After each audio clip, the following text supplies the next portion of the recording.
It was a family first in South Grand Prairie High School, hosted by Channel 8's Brad Watson and Carmen Ainsworth. And we'll hear what students had to say about the Littleton tragedy and their own problems and solutions in a few minutes. At the junior teens at South Grand Prairie High School in a family first town meeting. Brad Watson was one of the hosts. Brad, what do they have to say? Well, they had a lot to say, and there were a lot of them. A big turnout tonight, Gloria and John. Over 1,000 people turned out tonight to voice their concerns about safety, peer pressure, gangs, and other issues facing teenagers today. The teens, well, they were frank and open about their problems, their friends, and their fears. What is going to be done next year for the kids that are entering into South to make sure that the events happening in Littleton, Colorado does not happen here at South?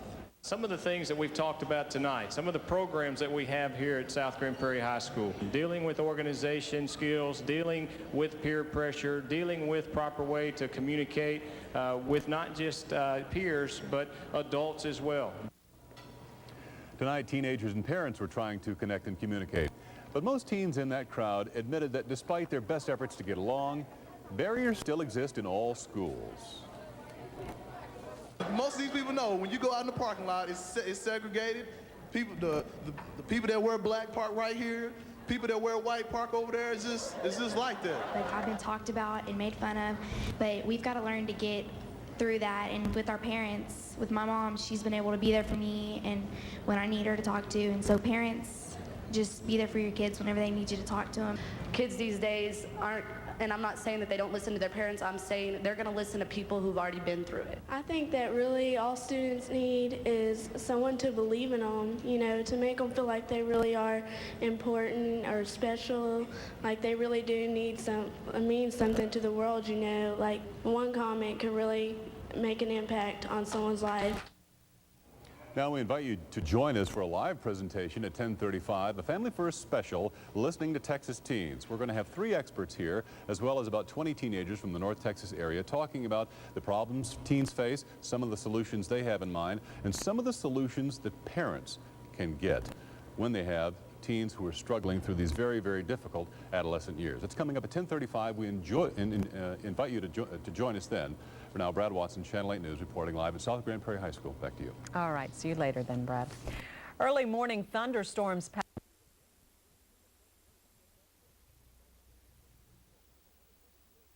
Salesperson will ever call you.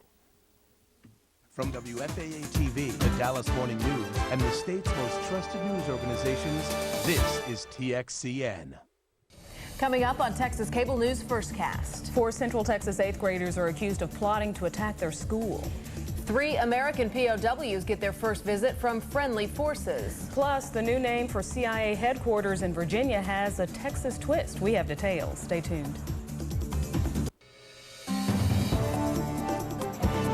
Now, your news is always on. This is TXCN, Texas Cable News.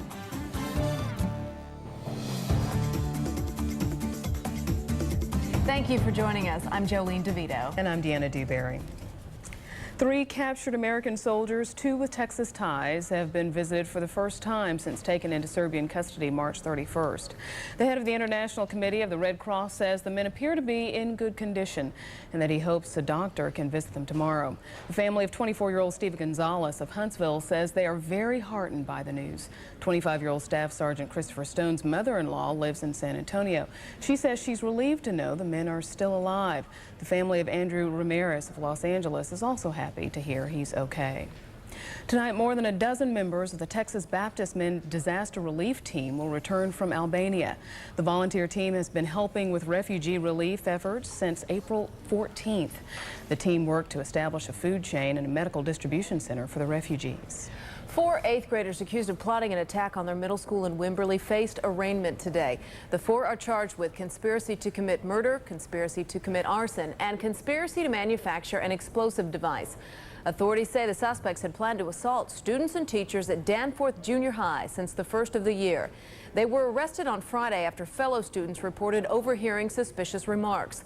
Over the weekend, law enforcement leaders met with parents and students to talk about their concerns. Governor George W. Bush attended the event.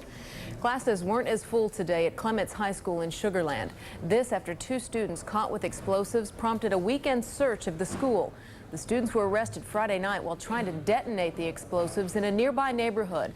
At this point, there is no indication the students were planning any kind of attack on the campus, but an extensive search was made to ensure the safety of the students. The two suspects are being held at the Fort Bend County Juvenile Detention Center. No word yet on what charges they'll face. The only CIA director to ever become president of the United States will long be remembered by the intelligence agency. Former President Bush was on hand as the never-before-named headquarters for the Central Intelligence Agency was formally dedicated today. Bush served as CIA director for just over a year, but says the agency had a major impact on him. And this complex might well have been named for more deserving men who preceded me as DCI. You think of Bill Donovan or Alan Douglas or Dick Helms here with us today, giants in their field. Or it might have been named for people like Welch or Buckley. And like all of them, and so many more, I'm proud to have served with the men and women of CIA. Also on hand for today's dedication, former First Lady Barbara Bush. It was just 3 weeks ago that Mrs. Bush underwent back surgery in Houston. Time for a quick check of your weather. We go to the Texas Weather Center. Well, the ferocious thunderstorms that we saw during the morning hours across most of central and northeastern Texas now moved through, well, most of the state, still rumbling in the southeastern part of the state down to the Houston region. It'll be clearing out there over the next several hours. Take a look at the satellite picture. You can see those big white clouds that blew up during the overnight period in the central part of the state, and as I mentioned, now moving through southeastern Texas, but clearing and drier air coming on in behind it. Here's your forecast for tonight and Tuesday for North Texas. The Dallas-Fort Worth area will drop down to an overnight low near 54 degrees. Look for lots of sunshine as we go through the day on Tuesday. Pretty warm, too, topping out near 84. That's above seasonal averages for this time of year. Real warm in the south-central part of the state. San Antonio-Austin region getting up to an afternoon high under mostly sunny skies near 91 degrees. And in the southeastern part of Texas, again, showers and thunderstorms rumbling for the next several hours. We'll look for some clearing overnight. 65 in the morning, partly cloudy skies through the day with an afternoon high near 88 degrees. Stay with us. The 5-day forecast, much calmer when coming up in just a couple of minutes. Still to come, a check of the top stories making headlines outside of Texas. And later, the Hollywood spotlight shines on Dallas for the USA Film Festival. Stay with us. Tonight's forecast is part of Texas weather every 10 minutes on TXCN. You'll save a lot of money by switching from cellular to PrimeCo. Any more coffee? Mm-hmm. Get our new pocket-size AudioVox phone exclusively from PrimeCo for just $99, complete with a free car power charger. You know, with free voicemail and free caller ID, we saved a lot of money by switching from cellular. Yeah, that was one of your better ideas. Did you leave your sneakers in the dryer again? Call 1-800-PRIMECO. Hello. Welcome to the old San Francisco Steakhouse and the fabulous Barbary Coast. Come in and enjoy the fun, the twin pianos, and that famous girl on the red velvet swing. There's great food, too. The most incredible, mouth-watering steak you've ever tasted. There's fresh fish, prime rib, succulent lobster, and shrimp. Delicious. For great food, great fun, for a great escape. Come on over to the old San Francisco Steakhouse. You were watching TXCN, Texas Cable News. In Texas Health this half hour, the first time many of us heard about a life-threatening lung condition called primary pulmonary hypertension was when diet pill users got sick. For years, physicians have considered severe forms of this condition almost always fatal. In this Texas Health report, a new drug that's giving patients new hope. Other married couples, Lisa and Stan Powell promised to love each other till death do you part. But they never thought that their promise would be tested so soon. I was told that I had less than 3 months to live to go home and make my funeral arrangements. 6.5 years ago, Lisa suddenly developed a life-threatening lung condition called primary pulmonary hypertension. I was completely bedridden for almost 2 years. I was on 100% oxygen, which meant the mask, not just the nasal cannula. I didn't even roll over in bed without gasping for air. Primary pulmonary hypertension is a condition that causes the pressure within the lungs to increase to dangerous levels and ultimately causes the right side of the heart to fail. Most of us believe that there is an imbalance of hormones in the body, which primarily affects the lung vessels. With that imbalance, the arteries tend to constrict too much, not allowing enough blood to go through the lungs, and therefore raising the pressure. But this pump, with an experimental medication, is keeping her alive. The drug is called Flolan. The University of Alabama at Birmingham is one of only a dozen centers in the United States that specializes in the treatment of primary pulmonary hypertension. I received 92 infusions, you might say, in a 24-hour period. This is part of the Hickman catheter, and it's just connected into this catheter, and this is run up here into my chest. She was very ill, waiting for heart-lung transplantation and near death when she got started on the drug. Within 3 or 4 months, she was playing tennis. This drug has literally saved Lisa's life, and while there is no cure for her disease, so far at least, it's treatable. But it's also the support of her husband and family that has made this miracle, as she calls it, possible. Every day is just so much more important, and just hearing the birds now is just something that I never thought I'd live to see or hear again. And so I don't take anything for granted anymore. For UAB Broadcast News, this is Carolyn Dunlap reporting. Making news outside Texas, more than 2,000 people gathered at the Trinity Christian Center in Littleton, Colorado today to say goodbye to teacher and coach William Dave Sanders. Sanders was remembered as a hero. He died while trying to save students during last week's shooting rampage. Funeral services for 3 other students were also held today. Meanwhile, police in Littleton, Colorado say a teenage girl has told them she bought a 9mm handgun for 2 boys who killed 13 people and themselves at their high school. It was 13 years ago today that an explosion rocked the Chernobyl atomic power plant in the Ukraine. The Ukraine government says more than 1 million people who live in the region are entitled to government aid for health problems related to the nuclear explosion. One of 4 reactors at Chernobyl is still in operation. The Ukraine government says it will shut down Chernobyl if the West gives it $1.2 billion for 2 new reactors. For a much hyped computer virus named after the nuclear disaster, the Chernobyl bug is turning out to be pretty mild. As of midday, 4 sites with 30 computers had been affected.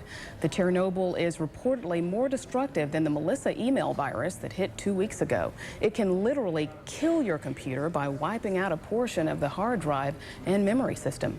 For more information on Chernobyl, check out the websites antivirus.com, McAfee.com, and Norton.com. Your local forecast is still ahead, and coming up in sports, move over Sammy and Big Mac. Texas has its own home run race. You're watching TXCN. Stay with us.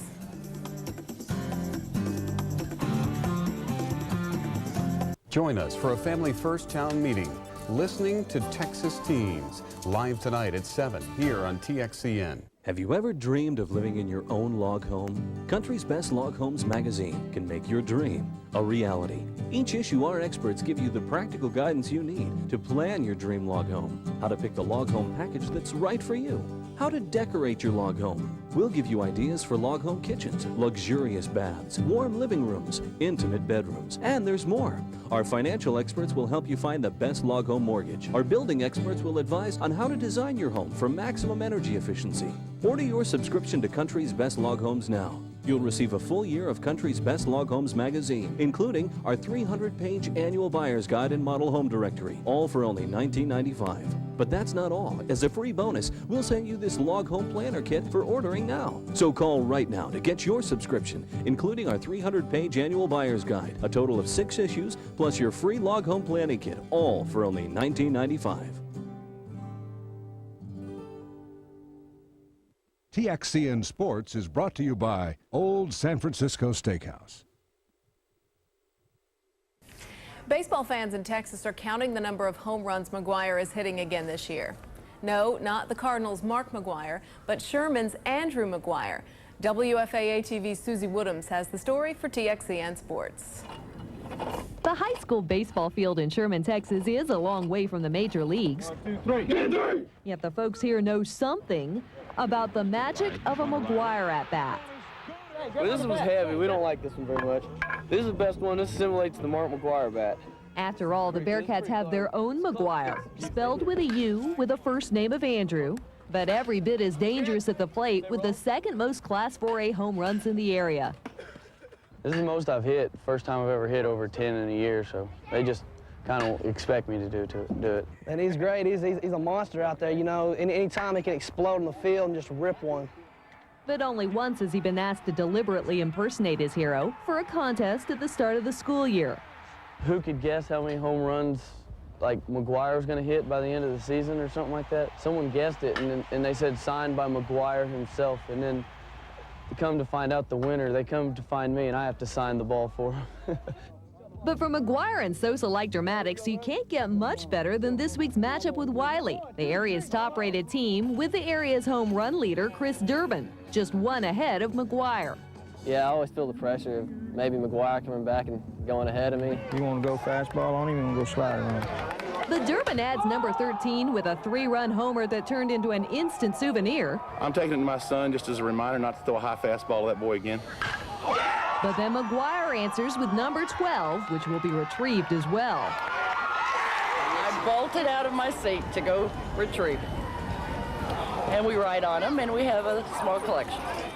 And even though Wiley wins the game, the home run race is still on. Susie Woodhams, Channel 8 Sports. Weather's so nasty this morning, I think some people are still trying to get to work. It was bad. It was amazing. And we saw some damage, too. Yeah, there's been some damage. You get kind of really strange storm reports.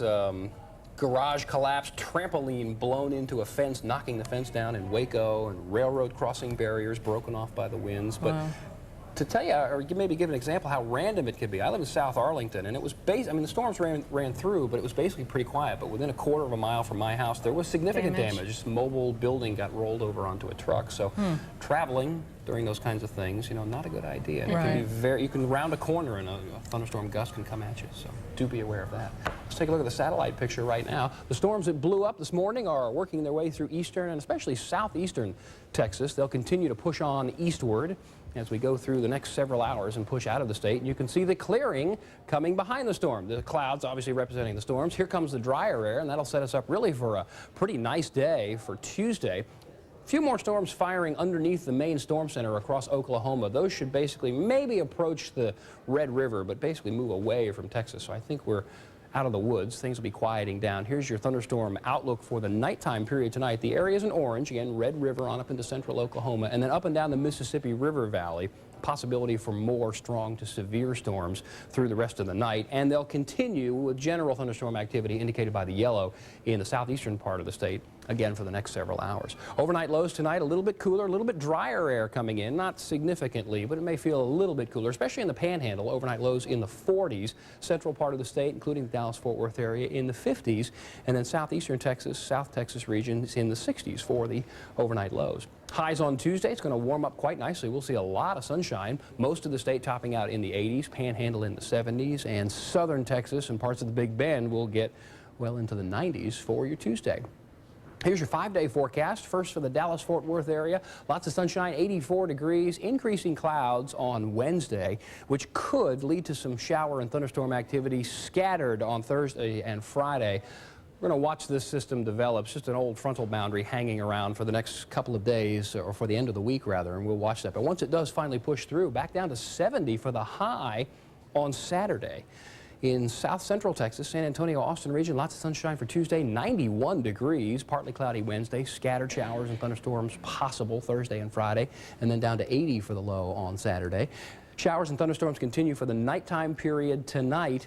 Then some clearing for Tuesday in the southeastern part of the state, so we'll call it partly cloudy through Friday, and then mostly sunny and noticeably cooler on Saturday. Jolene, Deanna? Thanks a lot, Kevin. Well, coming up, we've got the stories making headlines all across Texas. This is Texas Cable News. Back in a moment.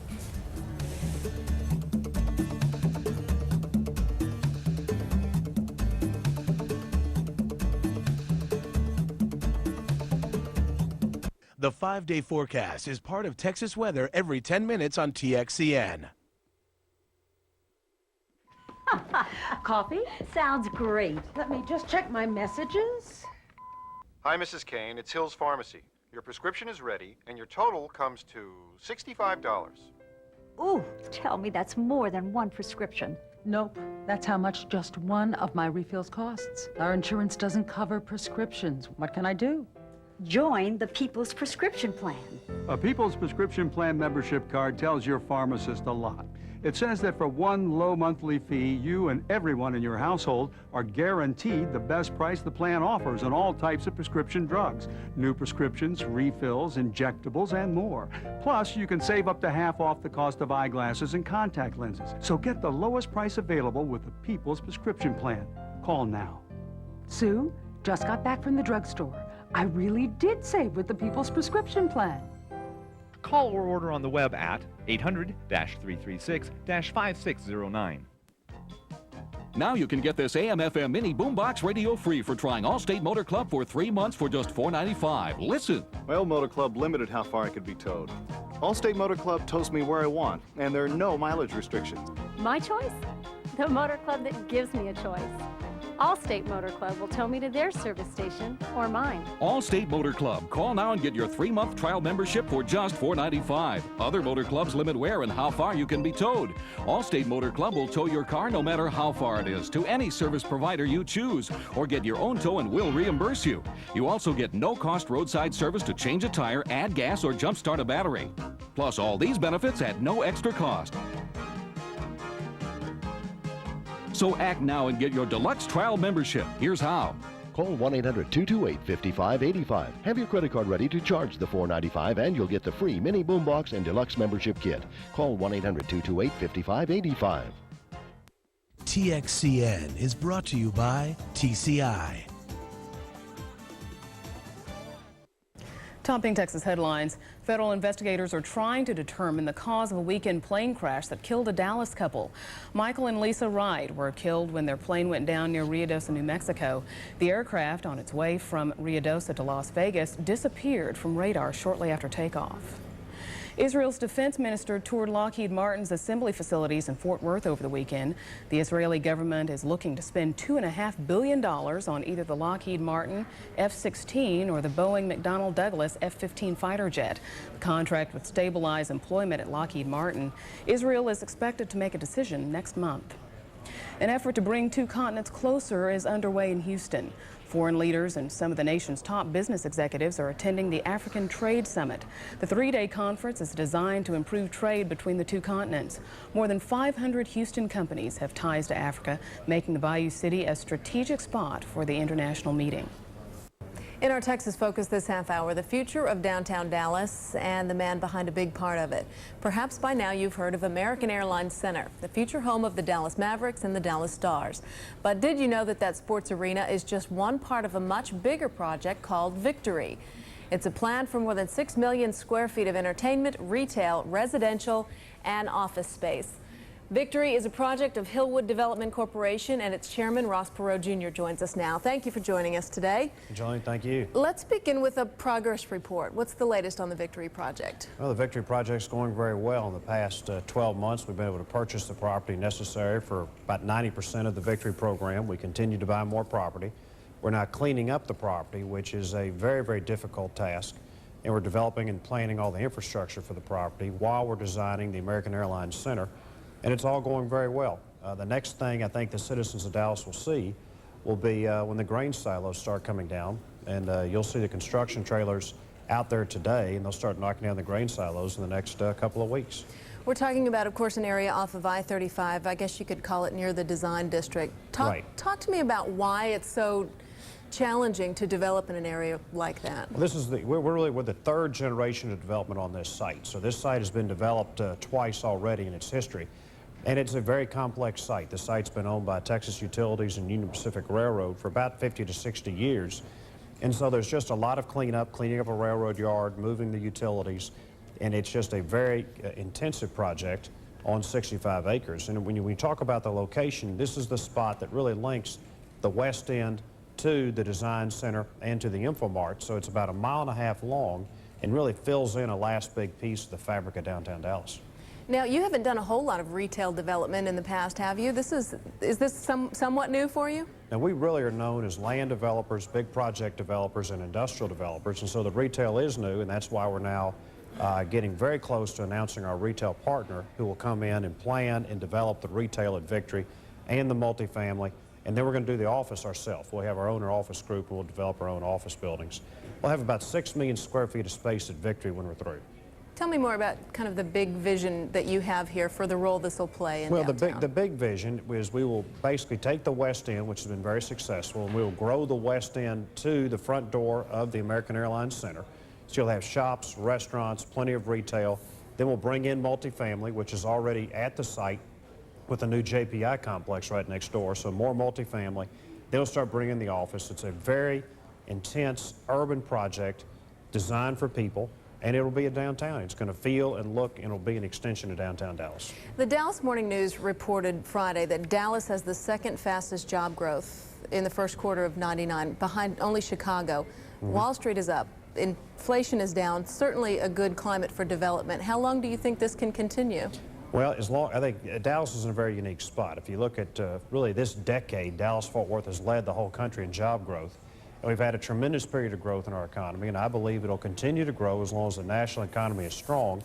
And even if the national economy is weak, I believe North Texas will continue to lead the nation in growth for all the basic fundamentals of being in the middle of the country, no personal income tax, DFW airport, and a very affordable, attractive place to live, which will drive a lot of business into downtown Dallas. Ross Perot, Jr., thank you for joining us today. Thank you. And we'll have much more Texas news and weather when we come back. Stay with us. This is Texas Cable News.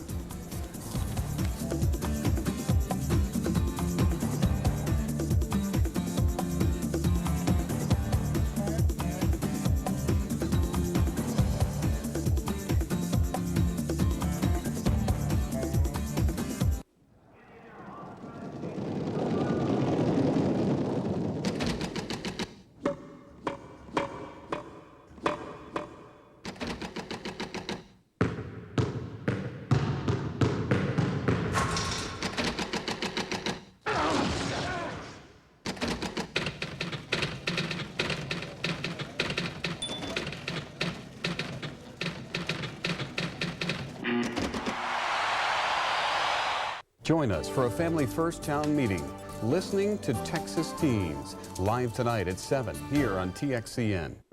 Well, here's a thunderstorm outlook for tonight across the country, including the local area just over the Red River in Oklahoma. Possibility for some strong to severe storms really for the next several hours on through the evening, and then the orange area from southern Missouri, good half of Arkansas through Memphis, most of Mississippi and Louisiana, possibility for severe thunderstorms. Again, those are the areas in orange. In yellow, just a possibility for general thunderstorms really for the next several hours. The big storms that blew up in central and eastern Texas this morning now clearing the southeastern part of the state, and drying will continue to follow those storms out as we go through the next couple of hours. So here's the forecast for Tuesday. Look like lots of sunshine and warming up nicely across the northern part of the state. We'll start out around 54, go to an afternoon high near 84. Very warm in the San Antonio-Austin region, 91 the high, and partly cloudy 88 in the southeastern part of the state. Traveling, here's some U.S. city forecasts.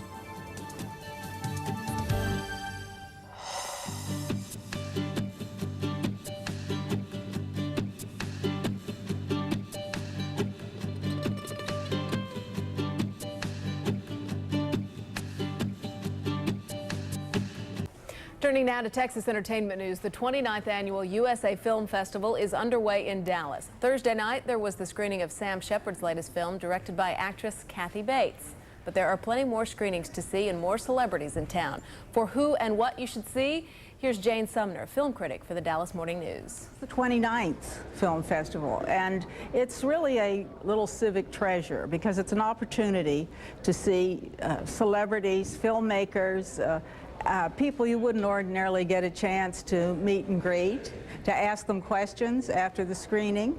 And there are tributes this time to Dennis Quaid, to Arthur Penn, who did Bonnie and Clyde, shot that here in Dallas in 1966 between Denton and Dallas. And it is one of the seminal films, one of the great films in film history. And also, there are local filmmakers showcased here. So that's a rare chance to see what's going on the Dallas scene. And it's just fun, just to be with people who love movies. Dash and Lily, yes, that's really a very stylish film starring Sam Shepard as Dashiell Hammett and the Australian actress Judy Davis as Lillian Hellman. These were a couple of hard-drinking, chain-smoking nonconformists who fought it out, a love-hate relationship for 30 years, but ultimately, when the time came to stand up for their principles, they were there. And so it's a wonderful acting showcase for them. And it's also, I think, something of value for Kathy Bates. This is her first directing debut with a feature. Don't miss seeing the 3 Arthur Penn movies on the big screen.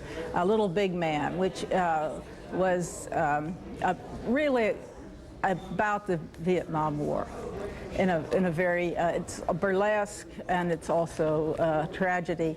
Night Moves with Gene Hackman is a very dark movie, but fascinating.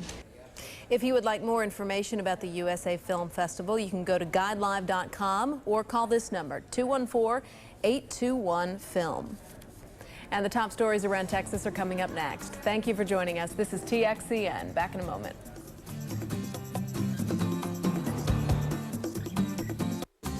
You are watching TXCN, Texas Cable News. We know we can count on you to do what Smokey says. Smokey says! Only you. No, you don't play with matches. That's not cool. Tell Mom and Dad to break them, stomp them. Yeah, that's the rule. And when your folks desire to build a fire, clear brush and branches away, and keep water nearby like you oughta. Did someone say otter? We're all counting on you. Only you can prevent forest fires. From WFAA-TV, the Dallas Morning News, and the state's most trusted news organizations, this is TXCN. Thanks for joining us. I'm Deanna Dewberry, and this is Texas Cable News Prime. Coming up, business as usual today at the schools in Wimberley after a student plan to attack their school was foiled. Strong storms ripped through most of Texas, scattering debris, flooding streets, and rattling nerves. Also on the menu, listening to our children and their opinions on school violence. A live Family First Town meeting is coming up. Topping Texas news, there were a few more absences than usual today at Danforth Junior High School in Wimberley amid the alleged threat of an assault on the school by some students. A full campus locker search turned up nothing, and no additional police officers will be assigned to the school that was the alleged target of 4 would-be student bombers. The students are charged with conspiracy to commit murder and conspiracy to manufacture explosives. They allegedly planned to attack the school and kill teachers, but the plot was foiled before the attack took place. Attendance today was about 90% compared with about 94 to 95% normally. If you live in North Texas, chances are you were affected by today's storms. The bad news is the storms rolled through downing power lines and leaving behind some damaged buildings and homes. The good news is nobody was hurt in the Dallas-Fort Worth area. And as you just saw, it's been a violent weather day across Texas. Let's check in with Kevin Selly now at the Texas Weather Center. Well, heavy rain and thunderstorms clearing the southeastern part of the state as we go through the next couple of hours. Boy, they caused some trouble, though, in central and especially north central Texas as we went through the morning. But note the clearing skies behind the bright white clouds in the eastern part of the state. That's drier, much more stable air coming in for your Tuesday. Going to be a pretty nice day, as a matter of fact, and warming up quite significantly as well. Here's the forecast for North Texas. We'll look for 54 degrees for the overnight low, followed by an afternoon high under mostly sunny skies of 84, well above average for this time of year. And well above average in San Antonio and Austin region as well. Mostly sunny skies. We'll look for an afternoon high near 91 after a morning low of 61. And do keep in mind rain and thunderstorms for the next couple of hours in the southeastern part of the state, but we will see some clearing overnight, and we'll go for fair to partly cloudy skies on Tuesday with a morning low of 65. We'll climb to an afternoon high near 88 degrees. The 5-day forecast including, well, chance for some showers by the end of the week coming up. Thank you, Kevin. Well, Paducah, Pearl, Jonesboro, and now Littleton have unfortunately become part of the national vocabulary. As journalists, we rush to each of these cities, documenting the latest horrific incident, hoping to bring some insight into the cause. We collectively invest hours of television time listening to grief-stricken young people, time that we could have invested, perhaps should have invested much earlier. Here at Texas Cable News, when we heard that tonight's WFA-TV Family First meeting was a long-planned session focusing on young people, we could think of no better use of an hour of our time than to carry it live. The next hour is not about analyzing or advising, it's about listening. Carmen Ainsworth and Brad Watson are at South Grand Prairie High School, where a sizable crowd is gathered. Carmen, Brad? Good evening and welcome to another Family First Town Meeting. Tonight we have brought our town meeting to South Grand Prairie High School, and tonight we're going to be listening to Texas teens. And a special treat tonight, we want to welcome our live viewers on Texas Cable News. I'm Brad Watson. And I'm Carmen Ainsworth, and tonight we're going to be discussing a number of teen issues. Anything goes. If you teens want to talk about things that you think that people don't understand, then that would be great, because everybody, this is to open up the doors of communication between adults and teenagers. Our title tonight is Listening to Texas Teens. Look at all the teens here at South Grand Prairie High, home of the Warriors. Give us a whoop.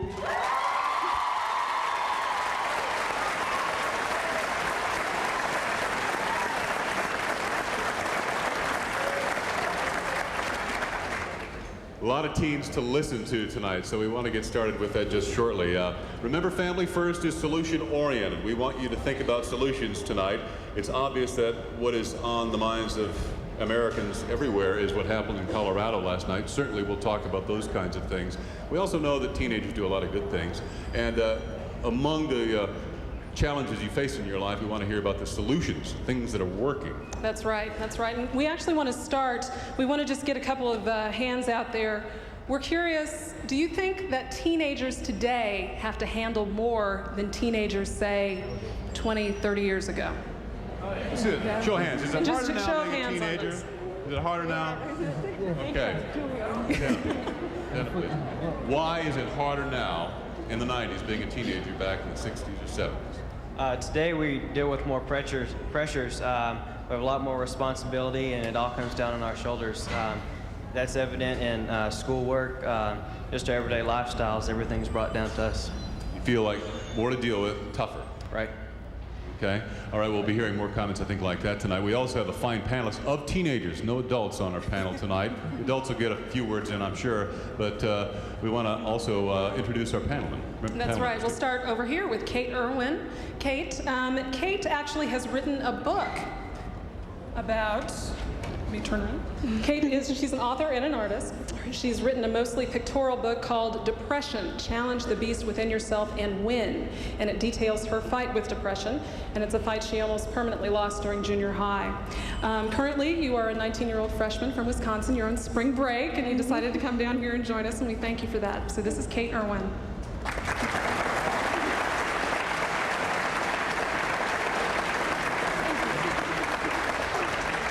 Now, seated next to Kate is Barnabas Willis. He's a senior from Trimble Tech High School in Fort Worth. He's a senior class president who's interested in seeing a reduction in violence and drug selling in his community. That's Barnabas.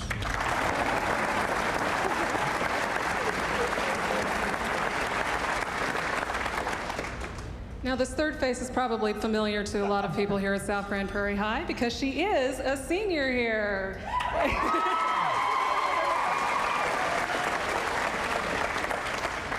This is Olivia Davila, and she works on the student empowerment team, which handles peer mediation. That's actually a process where students get together and they work to solve their problems with the help of other students. So this is Olivia Davila.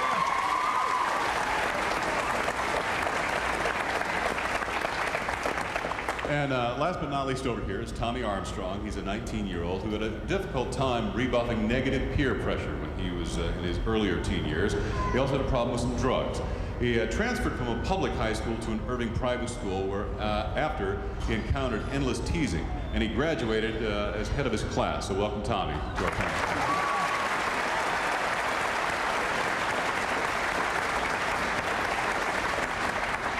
Let's first of all ask a couple of questions of our panelists. Kate, let's start with you. You had a bout of depression at age 14. Yeah. We just heard from this gentleman here in the front row about it's more difficult being a teenager now than ever before. Why?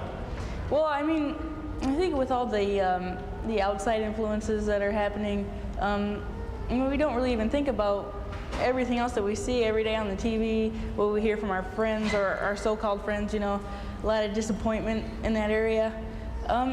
the pressures are just so incredible. I mean, every direction you look, you have to do this, you have to wear this, you have to be this person. And if you don't fit that, then you think you're nothing. And I think a lot of people feel that way, especially, our age, definitely. And Carmen, why don't you tell them about the ways that teens are expressing themselves now with the video project? That's right. There was recently Tarrant County, the Public Health Department and the Tarrant County Medical Center Alliance had a contest that had teens actually making videos of issues that they thought were important to their generation. And we actually have a few of these that we're going to show to you tonight. We're going to just show you excerpts from each of them because some of them are probably a little long. But the first one we're going to actually look at is from South Grand Prairie High School.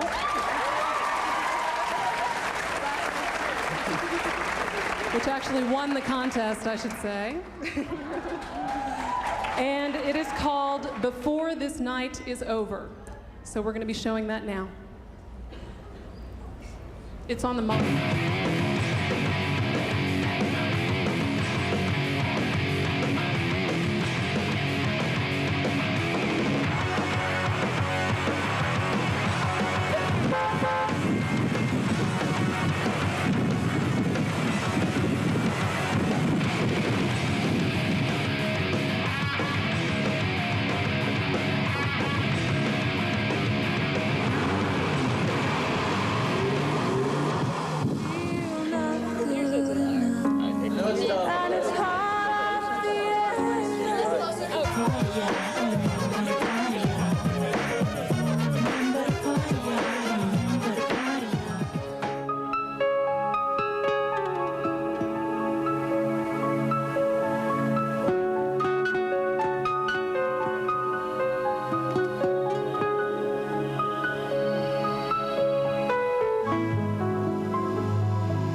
I must say, that's the first time I saw that. That's short, to the point, and tough.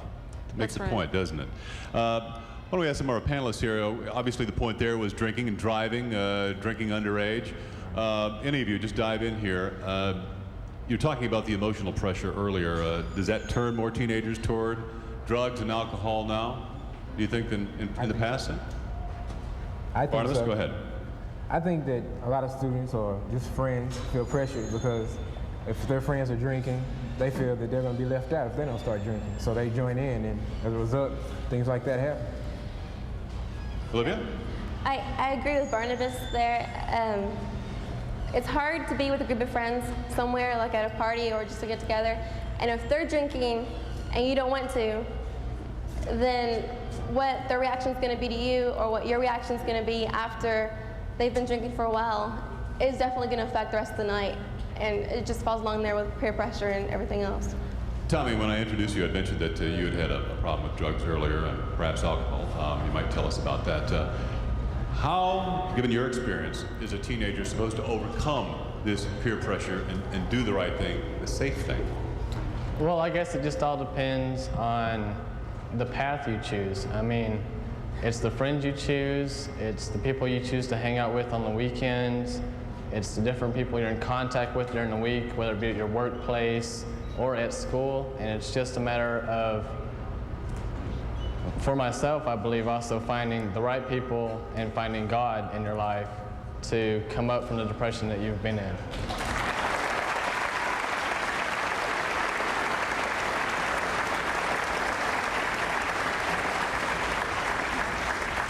Yeah, you mentioned something about all these people in this room have the power to make the right choice, don't they? Correct. Okay. How do they get to that point, though?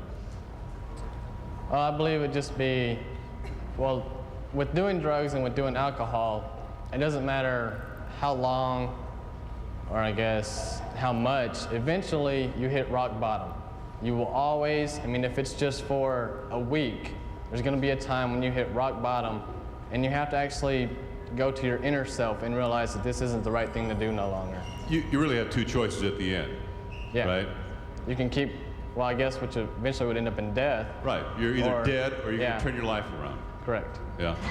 And there's a lot of pain long before that. Just quickly relate, and we'll move on to some of your experience about the price you had to pay financially, emotionally, educationally before you hit the bottom. Well, I had a lot of, what I thought were friends, and different things, struggles that I went through with family, for instance. My mother, my stepfather, I put my mother through a lot of pain, and which I didn't realize until afterwards. I put friends that were not part of it through a lot of pain, and it just really, it made them real uncomfortable to see me going through that, and I never really woke up to it. Okay, all right, go ahead. In DARE, they always told you just to say no, but what would be some good ways to say no? Because you can't just say no, because there's still strong peer pressure whenever you get older. Seems too simplistic, huh? Yeah, it's to say no, it really doesn't work like that, because it doesn't always work. Well, what does work? What does work when you're at the party, like Olivia said, and there's drugs or alcohol? Well, we have a young lady over here who's actually been through rehab before, so she might be able to kind of answer that question. I mean, what prompted you? When did you first realize that you had a problem? Hi, how are you? I don't know, I just have to agree with what he said about hitting rock bottom. I was in rehab for a year. I've done the gang thing, the drugs, the running away. I put my mom through a lot of stuff, but I'd have to say me hitting rock bottom was not being to eat. I mean, I burned a hole through my stomach from all the drugs that I was doing. And then being in rehab is a great deal. A lot of parents don't think that, a lot of parents put their kids in rehab for 30 days. That's not gonna work.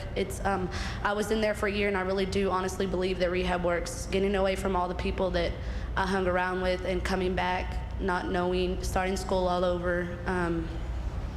Just a lot of that stuff. I really do honestly think that rehab does work a lot. And kids these days aren't, and I'm not saying that they don't listen to their parents, I'm saying they're gonna listen to people who've already been through it. You can't just tell your child, oh, stop doing drugs if you've never been through it, and if you've never ran away, if you've never had abuse in your family, you're not gonna be able to listen to what somebody else has to say if they've never been through it. So a lot of kids talking to kids helps a lot of other kids because, well, everybody's, they've been through it, so they know the trail that you've walked on. A lot of people know where I've walked on, and a lot of people have followed my footsteps and stopped doing, the gang thing and the peer pressure and all that kind of stuff. Everybody's like, Joanna, fight her, and I'm like, no, and then I get called names because they think that I'm backing down because I don't want to do that no more. Well, that's not me no more. I'm graduating this year, and I'm heading on with my life. And so.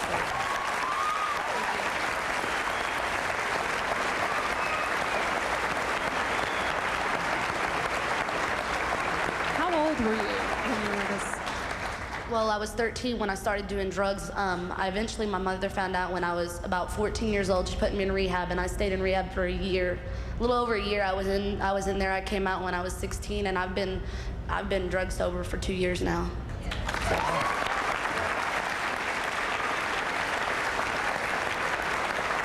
So let me toss this back to the panelists just for a second. It sounds like in terms of peer pressure, I mean, it really does matter who you are with. You need to make sure that you're just in the right place with the right people.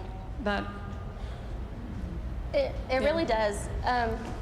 Just growing up, everyone you come across with, everyone you encounter, even if it's just an acquaintance, they're gonna somehow inspire you one way or another. Whether it's the good way towards what's gonna help you in your future, or whether it's towards all the drugs and the alcohol and everything that can end up hurting you in the future. But the choices you make to go which way or to listen to which people is what makes the difference. We're talking about what works when you're up against that peer pressure. Thought on that? Well, to answer the question the young lady asked about how to say no is know your friends, know who you're with.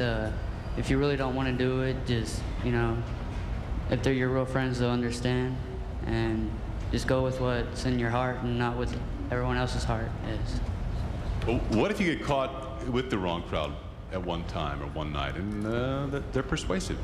well, you just have to go with what's inside, and you know, if they're not going to be there for you, then don't be there for them, because they're just not your real friends. Careful picking your friends, who you hang with. Okay. Carmen?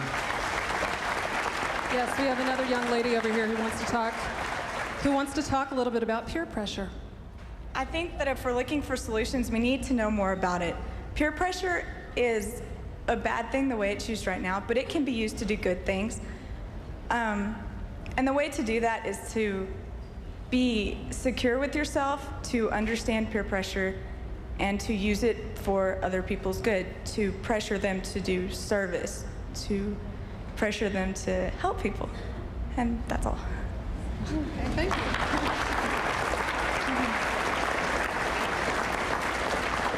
Okay, you have a thought about self-confidence. I sure do. I think the students of today and most teenagers have a problem with low self-esteem and no confidence. I think they're lacking that, and if they come to terms with who they are and that they are happy with who they are, then it'll help them to say no. That's a long road from low self-esteem to that confidence, though. How do they get there? Believe in yourself and have faith in what you do. Okay, and where do you get that from? Parents, teachers, ministers? Not really. The support of your friends and your peers and your parents, most definitely. I had a drug problem and I went through rehab, and it was my parents that pulled me through it, and I found out what life had to offer, and that's what got me through it. And you believe in yourself now. Big change? Now an MA, I've graduated college, I'm out of high school, so I'm very proud of what I've pulled myself through. Good for you. Good for you. Okay.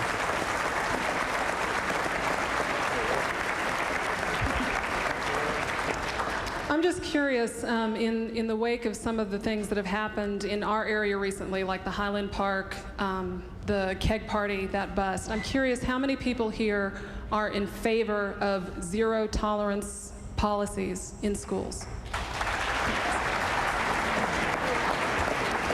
Okay, and I'm curious to know if somebody who can keep their hand up can tell me why they think that would work. Yes, we're going to listen to an adult here for a second. My name's Pat, and I'm a recovering alcoholic and drug addict. When I was a teenager, it was acceptable to drink and to smoke marijuana. Excuse me. And I went until I was 35 years old. I think it's a great thing now that the teenagers are aware that there are programs that you can go to, because I went through life just stumbling and bumbling until I was 35 years old. And then finally, I got some treatment. And the best way not to do drugs or alcohol is not to start them.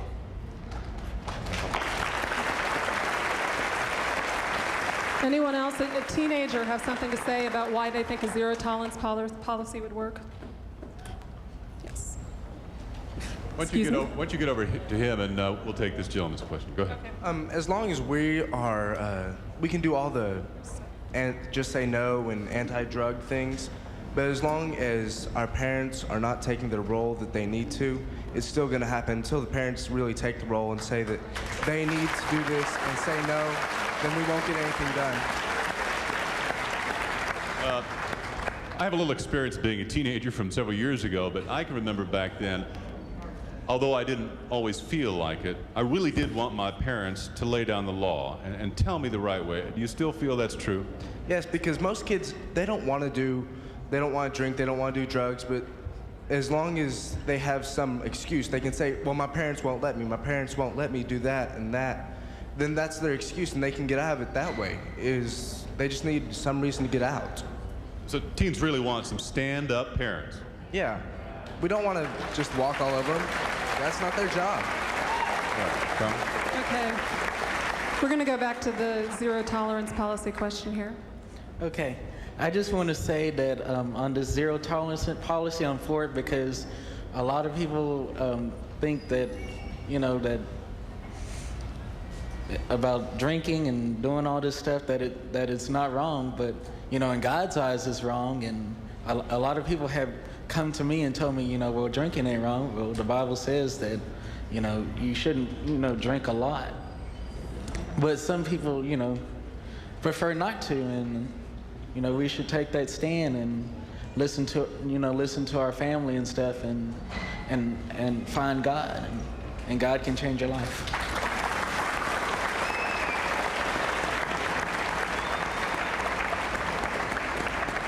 Hi, go ahead. Hi, I'm listening to that man over there say about how we have to get our parent support and stuff. What about the parents that are buying the alcohol for the kids? What about the parents that are at work all the time and not caring if their kids are failing? That's where you got to have teachers that are willing, that aren't there just to make, get their paycheck, whatever, that really genuinely care.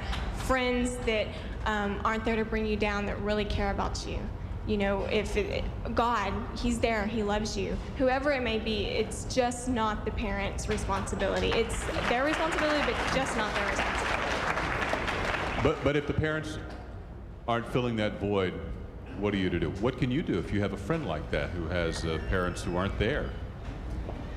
I don't know, honestly. I mean, I can be there for them. I can help them. I can get my parents to help them, because I have wonderful parents and they'd be willing to take in anybody that would need help.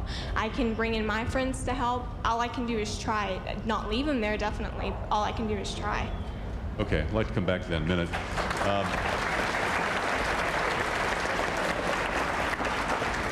And it's good to see more hands up. We'll get to those in a minute. We've got two more videos, though, that we want to show you. These were produced by the Tarrant County Health Department and the Tarrant County Medical Center Alliance for Teen Video Fest. And in the second one, it's called Life Through the Eyes of a Gangster, and produced by the Gateway Violence Prevention Center in Fort Worth. Let's go ahead and take a look at that video now.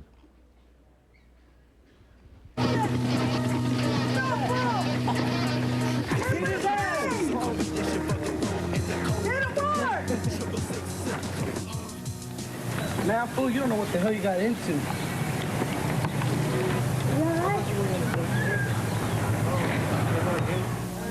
Hell yeah, nigga got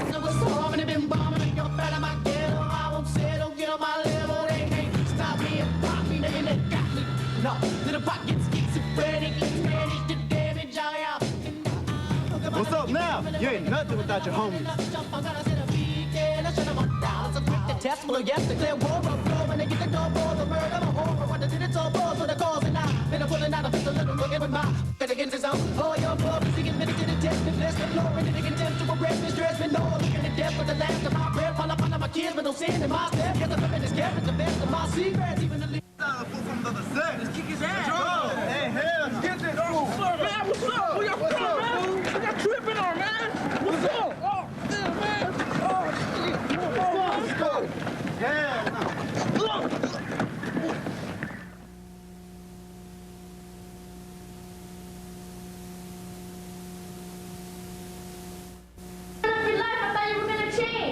What the hell do you mean? I am trying to change. Man, Muzo told me what you did to that guy. I just don't want you to get him like Flaco or your brother. What? We're good out of it.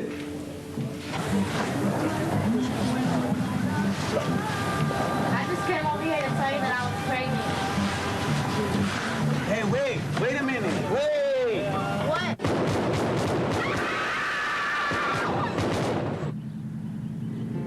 Help! Help! Yes, sir! Man, don't leave me. I promise to change. Don't leave me.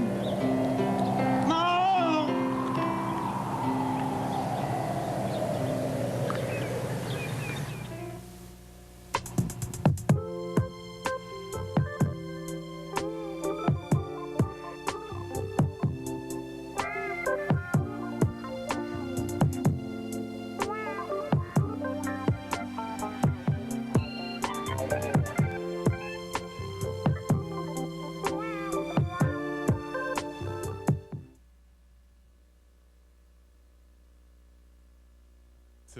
Teen video there, that one on violence, gang violence. Carrie Harder is a specialist in gang violence, works with the HEB schools. And what about gangs in schools? Is the condition getting better or worse, would you say? Well, I would say that it's about the same as it was. It might be escalating to some degree, I believe. Why? Well, I believe it can. It happens because it can a lot of the times. And sometimes the teachers or faculty are not recognizing some signs. A lot of it is contributed to changing trends that are happening too. I know over in our area we see a lot of changing trends, and so that could contribute to it. What is the solution for the parent who begins to feel helpless that a son or a daughter is drifting into a gang, getting with the wrong people? What's the solution for that parent? To address the problem, definitely, to not give up. It's real important for parents that when they start seeing their child exhibiting signs of gang activity, to not give up and to work with their child, ask for help. One thing that I really believe is important is to keep children involved in extracurricular activities, keep them busy. That's going to help them socialize into a positive peer group. And I've heard a lot of people, young people, say here this evening that their friends is going to pretty much make it or break it for them in their involvement in either drugs or gangs or what have you. So I think what's real important is to provide them with a group of friends that are going to lead them in the right direction. What about parents who want more information or resources? Who do they call? I would call their local police department. Schools are going to have some information on that too. The counseling department will. The local police department should, I believe, in our area. I know in our area we have a gang unit, but also in the surrounding cities there are gang units that you can call and ask for information. The schools can help as well. Okay, thanks, Carrie. Carmen? I'm right over here. I'm over here, Brad, in front. Sorry. I'm curious. Are there any former gang members, or there is one? Okay, the young lady who went into rehab, who was taking drugs at 13, but is now doing much better. Also a former gang member. I'm curious, and I think maybe some other people might be curious too. Why would you want to join a gang? Well, first of all, I'm not going to blame it on my parents, because there's a lot of gangsters that come up and say, well, I did it because my mom wasn't around. I did it because that's what my friends were doing. That's what they were in, and I thought that was the thing to do. And so that's the reason that I got jumped in a gang, and I got jumped in at the age 13. So I now have a tattoo on my chest that I got when I was 14 that says Loca on it, which isn't me no more, which costs lots of money to get it taken off. And it's just like scars you for life, tattoos, all that kind of stuff. It just. Now, how exactly did you get out of the gang? Because I know a lot of people who, once they're in a gang, think there's no way I can get out of this. I'm still getting letters to my house from the gang member, well, from what you want to call leader. I've been getting letters from. I got a letter before that said that he was going to kill me because I got out, but I'm not too much worried about it, because all the people that I was hanging around with then are all in jail, and I'm just not too much worried about it. I think that I can better myself for that, and with the help of Mr. Garcia and Mr. Reed and Officer New and all the officers that have helped me, I think our school has changed a lot since my sophomore year, which was fights every day, which was fights. You couldn't even walk outside without getting in a fight, and Officer New and Mr. Garcia and Mr. Reed have made a big, big difference in this school. Before you sit down, I'm just curious. I know you said that your parents really didn't have as much influence on you making your decisions as your friends did, but do you think that there was anything that your parents could have done, anything that other friends of yours outside of the gang might have done in order to turn you around? I'm not going to say I disagree with a lot of people that say that it's the parents' fault, because I'm not going to blame it on the parents, because I did what I wanted to do when I wanted to do it. When I left when I wanted to leave. My mom did as much as she could. She put me in rehab. I was in and out of jail. You know, I've been there, done that. So there's not much until you hit rock bottom, like the gentleman up there had said. You have to hit rock bottom to change, and so. Did you communicate? I mean, did you talk with your mom pretty frequently when you were in a gang? Yeah, but teens these days know how to hide it from their parents a lot. So there's like, I don't know, my mom went to a meeting, and that's how she educated herself, is there's a meeting that they have almost like every Sunday that parents go to, and they give you a list of the gangs, and this is what to look for when your child's in a gang, and when your child's coming home, and when they're drunk or when they're high, and my mom went to those kind of meetings, and then she bettered herself. You parents have to better yourself before you can better your children on discipline. Now you're watching live a Family First Town meeting taking place at South Grand Prairie High School. We're going to return to Brad Watson and Carmen Ainsworth in just a moment, but for our viewers just joining us, here's a quick look at headlines across the state of Texas. The thoughts and prayers of hundreds of elementary school children in Dallas will soon be on their way to Littleton, Colorado. Students at O.M. Roberts Elementary School are creating nearly 100 sympathy cards for victims of the Columbine High School shooting. The cards contain poetry, pictures, and prayers. Students and teachers have been talking about the shooting since it happened, and today decided to do something for those dealing with what happened. Two 16-year-old Fort Bend County students will have to undergo psychological testing. They were caught Friday night apparently trying to set off some type of bomb in a subdivision under construction. The two are students at Columbine High School in Sugar Land. The school was checked for bombs, but nothing was found. The boys could face felony charges of possession of an explosive device.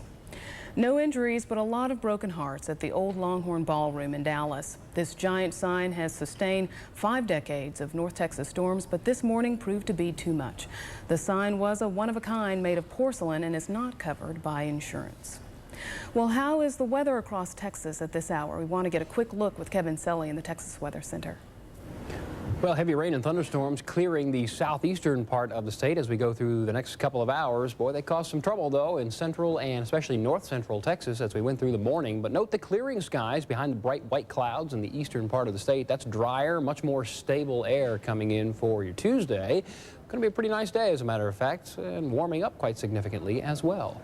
Here's the forecast for North Texas. We'll look for 54 degrees for the overnight low, followed by an afternoon high under mostly sunny skies of 84, well above average for this time of year.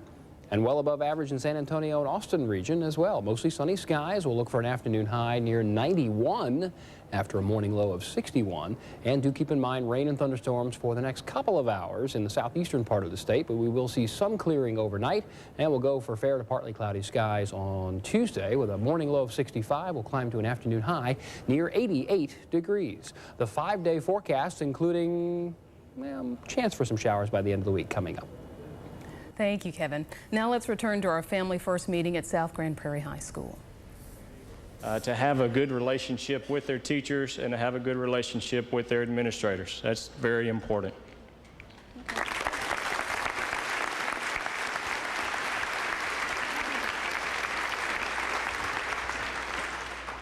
Let's move on to the toughest subject. It's been raised now that what happened in Littleton, Colorado, something that's focused more on violence in schools. We know that these two young men who did the shooting had a lot of problems, but we also know that they felt like they did not fit in, and they exhibited those signs long before this happened. And I'd like to hear from some of you teenagers about that pain and fitting in, and on the flip side too, being popular. Because we know that those were both ingredients that caused the combustion in Colorado. Now, Kate, you've dealt with depression and not fitting in as a 14-year-old. Looking back on that, is there some advice you can give to us on getting through it without hurting yourself and without hurting others? Well, it's such a touchy topic because it's so different with different people. When I look back and try to figure out, how I became so depressed and had become suicidal, I was thinking, well, who should I blame? I didn't fit in very well. I was always kind of the weird kid in school, and I didn't have a very good relationship with my dad. Maybe that's it. But it was all that mixed together with just keeping it all stuffed in and not really talking about it that much. What would have helped back then when you were 14? What do you know now that you didn't know then that you wish you knew? Well, I wish I would have talked about it sooner. With whom? With, I'm very close with my mother, but I know a lot of people have difficult times with their parents right now. But just to talk to somebody, I could have really stopped the problem sooner. I mean, maybe it was because I didn't really know what was going on either. I was scared and I felt alone, and so I just figured, well, it must be how it is to be a teenager, I guess. Barnabas or Olivia or Tommy, jump in there. What can you tell others? How do you get through that pain of feeling like I don't fit in, I have no friends, and sometimes I'm just really mad about it. I want to get back at them. I agree with Kate. I think you need to just find anybody to talk to, because bottling up your emotions is unhealthy. You know, it can cause you to get stressed out and just enraged sometimes. And if you don't have any friends, you know, talk to God. If no one else is there, then that's the only person you can turn to.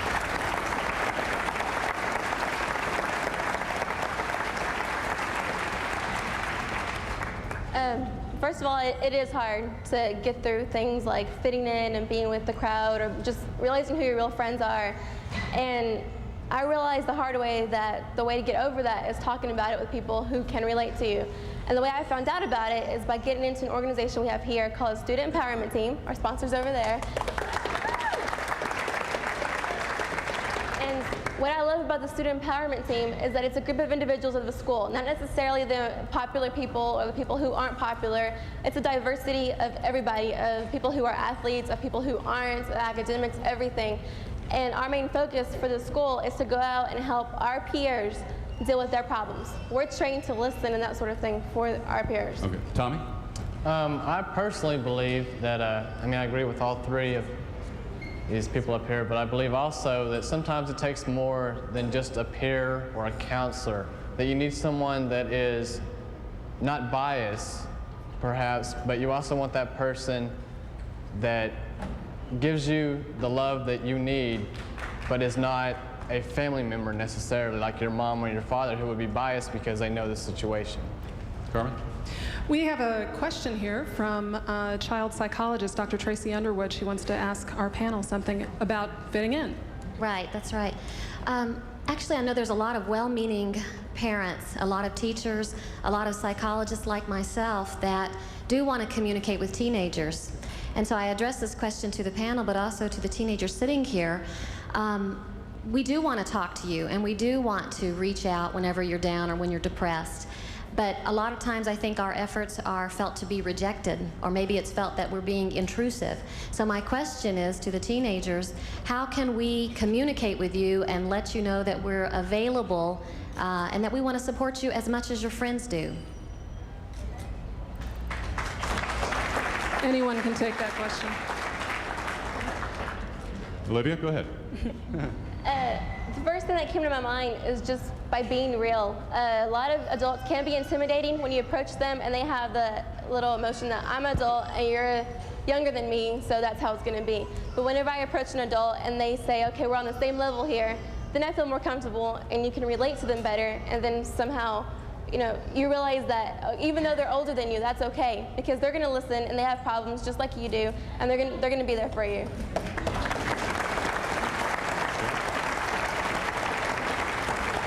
Does anybody else have any teacher about that? Any of the other panel members have anything to say? Any suggestions? No? I personally believe that also, no matter how many times you approach the teen or the peer, they're not going to accept it until they are ready. And the more that you push, the further you're going to push them away. Go ahead. I feel that students should know that their teachers are there not only to teach them math, but also to teach them that life, that they've been through what you're going through, and that they know that if you just talk to them, that they'll help you as much as they can. And older sisters and brothers that have been through it and are willing to talk to you, they are the best for help, because I've been through it. And my mother is on the wavelength that she'll help me, and I can talk to her as a friend and as a mother. And if I need her help, I can just go to her. And so is my aunt. And just having family support and friends and teachers, that's the best way to get out of feeling that you're alone, because no one's really alone as long as you have them. Talk it out. Good idea. Carmen? I go to South Grand Prairie High School. I play football, and all my friends know me, and everybody know me. And I be on TV and the newspapers and all that. Not saying no. And modest. No, but I come to school on a day-to-day basis, and there be people that I never seen in my life. But I probably laugh at them. I joke with my friends. We laugh at them. I ain't gonna lie. I'm guilty of that. I'm just saying, you just got sometimes. I get talked about too, But sometimes you just gotta get over it and go to somebody to talk about it. If you ain't got nobody to talk about it, you don't have to express it in shooting or nothing like that. But just getting, like that lady said over there, in some activities or something. But I'm just saying, being an outcast is not. I'm not an outcast, but being an outcast is it's not good. So.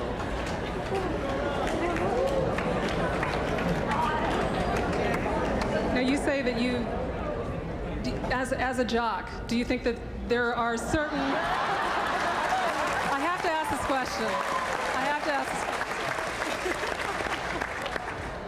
Now, when I went to school, you know, there were the jocks, they hung out with the jocks, they made fun of the drama people. I happened to be one of the drama people. So I just kind of want to know, why does that go on? Because we teenagers, to be honest, you're going to get talked about. It's as simple as that. I mean, you're going to get talked about. Go to my mom, you know, it ain't going to be like that. In the real world, it's not going to be somebody to baby, so you just got to get through it in high school, as simple as that. Well, why do you think, why does there have to be that kind of division, that kind of talking about people? I don't know. I'm not trying to be racist, but I know my blacks park over there, whites park right here, Mexicans park in the back. It's just like that. It's just like, I'm just being honest. I'm just being honest. Most of these people know when you go out in the parking lot, it's segregated. The people that wear black park right here. People that wear white park over there. It's just like that. That's how it is in high school. Okay. I'm interested just to hear from some of the panelists what they think about that philosophy. About what he just said about the segregation kind of thing? Yeah. It's true. I see it more in the cafeteria. We call it the little consonant sometimes because you'll see Hispanic people over here. Like he said, you'll see African American people over there. And I think it's kind of sad that we don't mix more than we do. But then again, you can't exactly blame everybody for it because it's the way you sort of grew up and you're more comfortable with the friends that you're with and you just sort of naturally go eat with them or go park the same area they do. I just wish that we could just mix more than we actually do.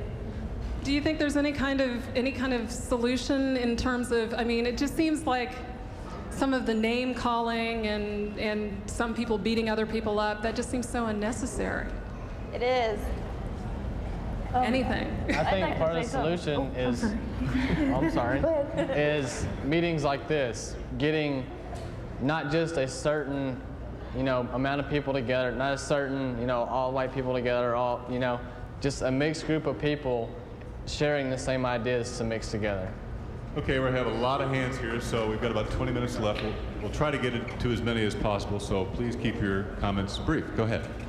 What I was going to say was there's like a lot of there's a popular group at my school, and for the past 4 or 5 years I've been in school, I wanted to fit in with all the people, but I've been talked about and made fun of, but we've got to learn to get through that. And with our parents, with my mom, she's been able to be there for me and when I need her to talk to, and so parents, just be there for your kids whenever they need you to talk to them and about different things. How'd you cope with it? I mean, I've talked with your mother or friends. How are you coping with it? I kind of blow it off, but sometimes really deep down it hurts real bad to be made fun of, and it's always going to.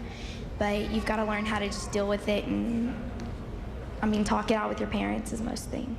Have you found you feel stronger going through it? Yes, because with my friends, they're there for me, and they know they can help me be stronger through it and just learn how to cope with it. Okay, thanks very much. Carmen? Okay, somebody else talking about popularity here. I just want to talk about, back on this popularity thing and seeing how your friends can be, real jerks sometimes. I guess I had a party last November. It's pretty wild, We were all having a good time until I had a party 3 days in a row. And, basically the whole town was there. And one of my good friends I've known since elementary school, he came back and robbed me, and he robbed $25,000 of me. And I paid the ultimate price. I was grounded for about 9 to 10 months. And he's not my friend anymore. So are you talking about in terms of you were trying to be popular by throwing this party and you paid the price for it? Yeah, basically, it was last year, my junior year. In the beginning, I wasn't all that popular, to begin with. So, I was stupid, so I decided to throw a party. And I just paid the ultimate price for it. I was just trying to fit in, trying to be popular, so. Okay, so a lesson can be learned there. Hi. Hi, I'm a senior at Northwest High School, and I just wanted to make the comment that we have a smaller school. It's about 1,000 students, and I transferred in my sophomore year. And we actually, I think that the extracurricular activities, like the sports, we have SAD, we have student council, we all kind of tie in together, and it's really nice because there's a little more unity. I know tons of people. I'm the varsity swim team captain, and I get involved, and I think that that's really important. And I mean, teenage years are tough. I know that there's different cliques. There's people who, there's definitely the jocks. There's definitely people who are, more into different like band. But in my school, everyone, can fit in at different groups. And I think that that's, high school, you have to deal with it. You have to know that sometimes you're going to get picked on, and that you just have to have that family group or someone to go back on, because that's what's important. What about the notion of reaching out? You're active. What about the notion of reaching out to those who aren't, say, on the swim team or in drama or in sports, who just, through the, nature of who they are, they're not as popular or as athletically inclined? Do you reach out to them? Yes, definitely I do. I mean, I have a friend from my school, and I do reach out. I have a lot of different friends from like a lot of different groups, and like my swim team, it's tons of kids from like lots of different backgrounds and different levels, and my student council, it's filled with different kids. And even, I feel like as a person, I do a good job of, saying hi and getting to know people just as a school leader. So school leaders have to stand up and get to know everyone. All right, thank you. Carmen?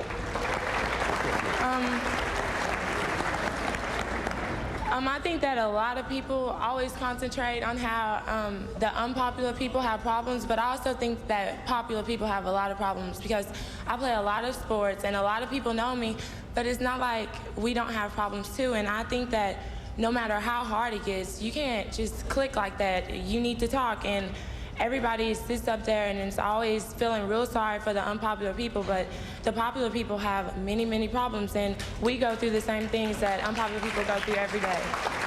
So the solution is to talk to each other. Yeah, okay, thank you. Okay, we have a mom. Go ahead. I know that when I walked these very halls 15 years or so ago, I could go home at night and I knew, even though that I had two parents that worked full-time jobs, we sat down and we had dinner together. There wasn't a thing that I could not tell my parents. There is still not a thing I cannot go to my parents with. So from one parent to the other, it's time that we put the family back in the family room. Sit down, talk to your kids, ask them, what do they want to be when they grow up? How do they plan to get there? And how are you going to help them achieve those dreams? It starts in the family. It's not our public officials' place to raise our children. They didn't ask to be born. We brought them into this world. It is our time to take care of them. All right, thank you.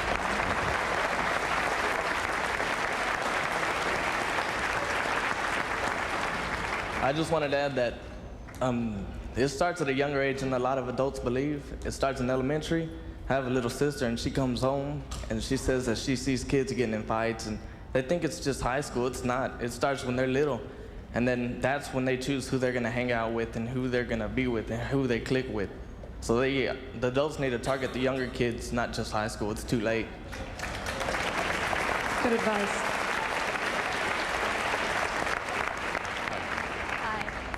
I just wanted to say that I think it starts in the lower elementary schools and it escalates to middle school. I know when I was in middle school, I was real fat and nobody wanted to be my friend. Nobody wanted to talk to me.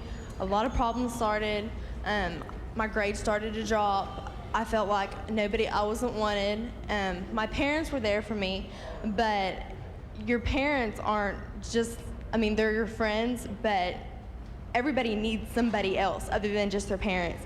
And everything started to go downhill. And just when I got into high school, counselors and teachers started getting involved. And I think it's important that everybody knows that there's somebody that they can talk to, because if not, then problems are just going to escalate more. And that's what happened in Colorado. Those kids didn't talk to anybody, and nobody stepped in and intervened and helped them, and that's what happened. Thanks very much. Carbon, do you... I'm over here. Yes. Do you want to go ahead and introduce our last video? Yeah, I can go ahead and do that. You want to try and get that in the last hour, and then we'll take a few more comments. Okay? Okay, the last video is from Nichols Junior High School in Arlington, and it is called Suicide.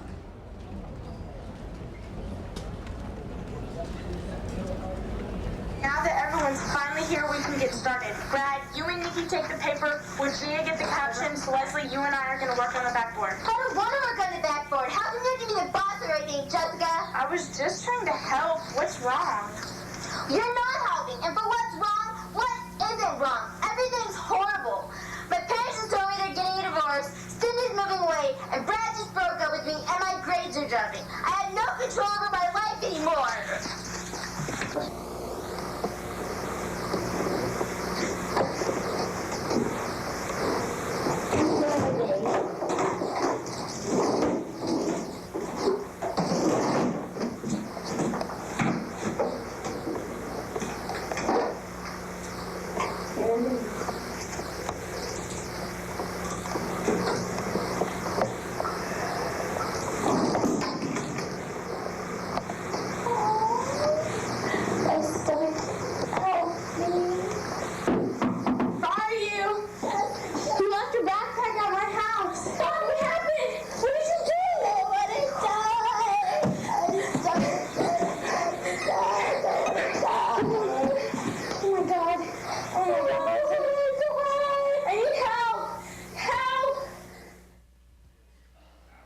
That's another video done by teenagers, Nichols Junior High School, called Suicide. This young lady to my left dealt with that when she was 14, and you're glad today you didn't. Just very briefly, in that dark moment, how did you turn that around? What it was just great timing by my mom.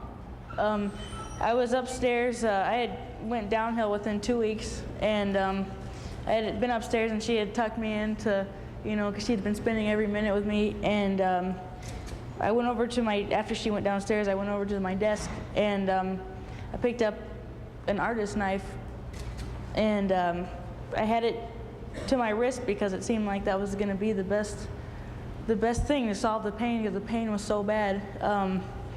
Right before I did it, my mom called from downstairs and said, "Kate, are you okay?" And it was right then where I just snapped back into reality and said, I need help with this. So my mom saved my life. Good for her. We're glad she did. We have some advice here, advice for parents and advice for other teenagers, actually. I think that really all students need is someone to believe in them, to make them feel like they really are important or special, like they really do mean something to the world, Like a comment, it really does go a long way. One comment can really make an impact on someone's life. I just think that they really need someone to believe in them, whether it be a parent or a student or a teacher, just someone to believe in them, make them feel special. Brad? Okay, hi, go ahead. I agree with what everybody said. I think it's important to realize that peer pressure is part of it, and that family does help a lot, and that friends help a lot, and teachers and counselors. But I think the most important thing to realize is it starts with you. You have to be secure with yourself, and you have to understand who you are, and that if you're fat or if you're thin, you are fine the way you are, and you have to find people who will fit and who will like you for who you are and not try to form to be like them.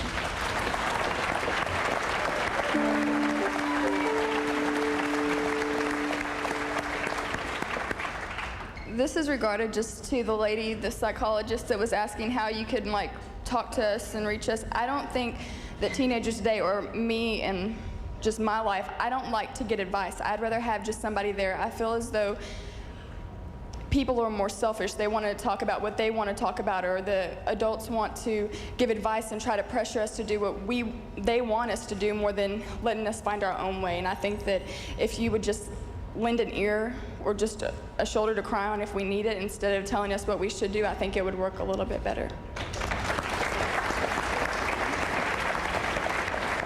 Hi, go ahead. I've just got one thing to say. I've always had the mentality that I'll do what I want to do, and if somebody else wants me to do something I don't want to, I'll just walk away. And I've always been secure in myself to say, if you don't like me, then I don't like you, and don't worry about it. That's all I gotta say. All right, that works. That works for you, Carmen. Okay, go ahead. I was just gonna say that I think in middle school, that's a very, very vulnerable time in a child's life, because in middle school, that's what I felt like. That's the time in my life where I felt like I was being defined as a person. And I've always been known because I sing. And even though I've been known for my talent, people still kind of push you away sometimes. And I think that in middle school, kids need to pay attention to the kids who feel like they're out. You know, as a person who's been through those things, I like to, at church and in school, I like to try to get in touch with the kids who feel like they're pushed away sometimes. And we don't, I mean, parents and counselors and principals and administration, guys, I just want to say to you, you don't need to just pay attention to the kids who are getting in gangs and who are getting involved in those kinds of violent actions. You need to pay attention to the kids who look like they're falling back and they're crying inside. You need to pay attention to those kids who look like they're ready to commit suicide, because that is another big cause of death among teenagers in this country.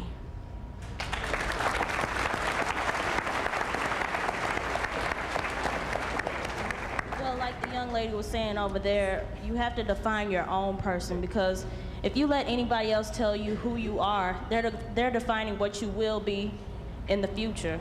So you have to take a stand and be your own person, even if you're standing alone. Because everybody else, they have something to say, and maybe you're the only person that can say it. So you just have to stand up and be your own person. Like me, whenever people see me standing up talking, they're like, oh, there's Gabby. She's running her mouth again. Because that's how I am. I speak from my heart, and whatever comes from your heart is the only true thing. And so you have to stand by your guns.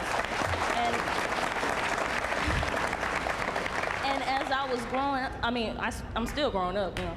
But my mom, she's always telling me, if it's right, go ahead and say it. If it's right, go ahead and do it. And the person that is standing behind you always should be your parents. And if it's not your parents, it's God. Thank you. Okay, during middle school, I went through a very traumatic time, and I was very dark. But I found some friends that were like me, and they encouraged me to express myself artistically, and I found that that really helps, just like letting it all out, writing a story, painting a painting, just whatever.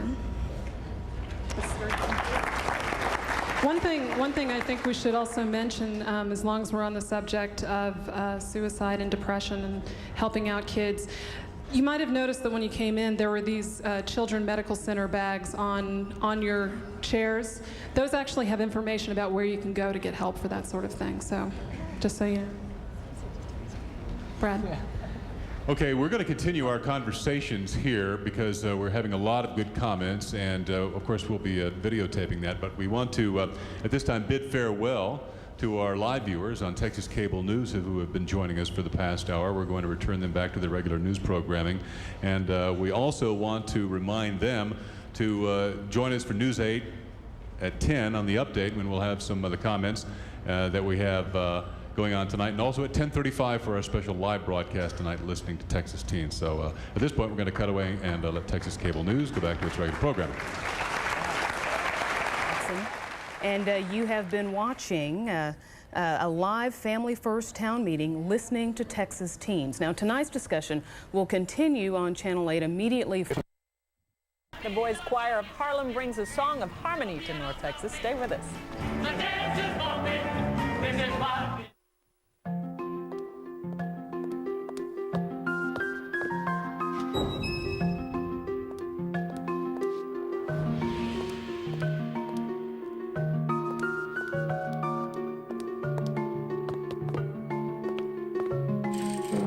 It seems somebody has finally figured out the combination for the perfect car. Cutting-edge technology with old-fashioned reliability. The 99 Accord from Honda. You could say I have an addiction to flowers. We love to garden. The thing is, there's always something that you need. It can be expensive, but that's why we're here. I have over 36 petunias in one bed alone. People know they can afford to shop here. I think we're going to do some begonias here pretty soon. Yeah, we need some begonias. And we'd have great prices on begonias. Great plants, great prices. Always at Walmart. Walmart makes it possible for us to have a yard we can be proud of. What a nice thing to say. So, this is where you work. Hi, Dad. Very clean. Here's the one I've been shopping around for. Yep, 220 horsepower. I knew that. So you gonna give me a good price? Dad? This is your father here. All right, $12.5. $12.5, that's so low. I'm touched. Excuse me, how much is this one? That's $12.5, ma'am. Hey, hey, hey! Everyone gets a low price here. Relax, it's CarMax. Well, finally tonight, some talented teenagers from New York City took center stage at the Bass Performance Hall in Fort Worth tonight. The Boys Choir of Harlem is internationally known, as is the charismatic man who leads them. Channel 8's Angela Davis gives us a look inside the group.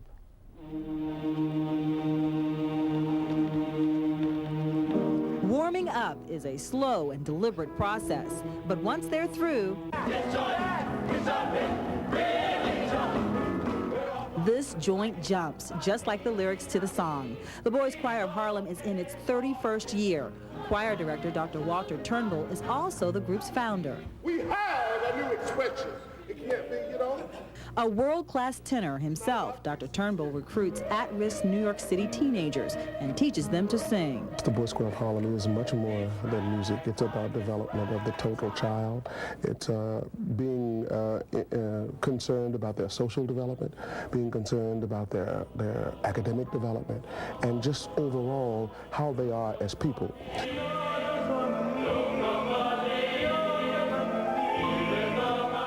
The choir eventually evolved into a high school, and today, 98% of these students graduate and go on to college.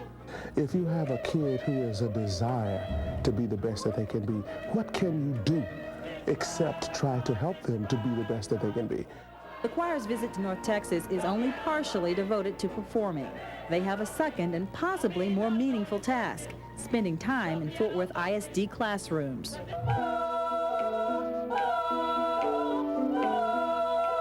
Here at O.D. Wyatt High School, they worked with the a cappella choir last week. This is an acceptable sound. It gives a chance to resonate, and it has tallness over it. The students got a taste of what it's like to study with a seasoned professional. Dr. Turnbull believes the encouragement of caring adults can easily turn at-risk children into exceptional ones. Angela Davis, Channel 8 News, Fort Worth. All right. Some terrific kids. So much on the minds of teenagers. Of course, we've got our special coming up next on Listening to Texas Teens. Live report coming up next. We hope you'll stay up for that, and thank you for joining us tonight. Good night. Now you can watch News 8 live on the World Wide Web at WFAA.com. Weeknights, tune in to KRLD, News Radio 1080 for News 8 at 6 on the radio. News 8 at 6, now on KRLD. First, AT&T imposed a $3 minimum monthly charge that their Texas customers must pay even if they don't make a single long-distance call. And now, they're blocking a bill to reduce access fees drafted by our own Texas legislature. A bill other Texas local and long-distance phone companies support. Let's remove the roadblock between Texans and low rates. Tell your legislators you support their bill.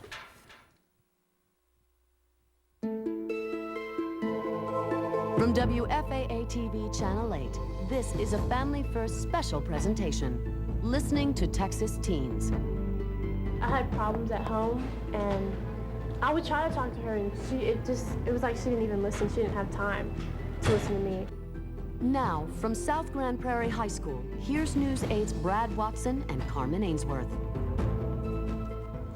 And good evening to you once again. We appreciate that you're joining us tonight for a lot of important things that some young people have to say. Growing up as a teenager is a very difficult time of life in normal times, but in light of what's happened, say, in Colorado last week, perhaps it's even more important now that we talk and also listen. The art of listening. It's something we don't do particularly well, especially when it involves our children. A lot of times we're too busy, we're too distracted, and too often we're not around enough to even begin to hear. Too often it takes a horrible tragedy like the one in Littleton, Colorado, to make us stop and ask ourselves, am I truly listening? Well, listen for a few minutes to Channel 8's Doug Fox.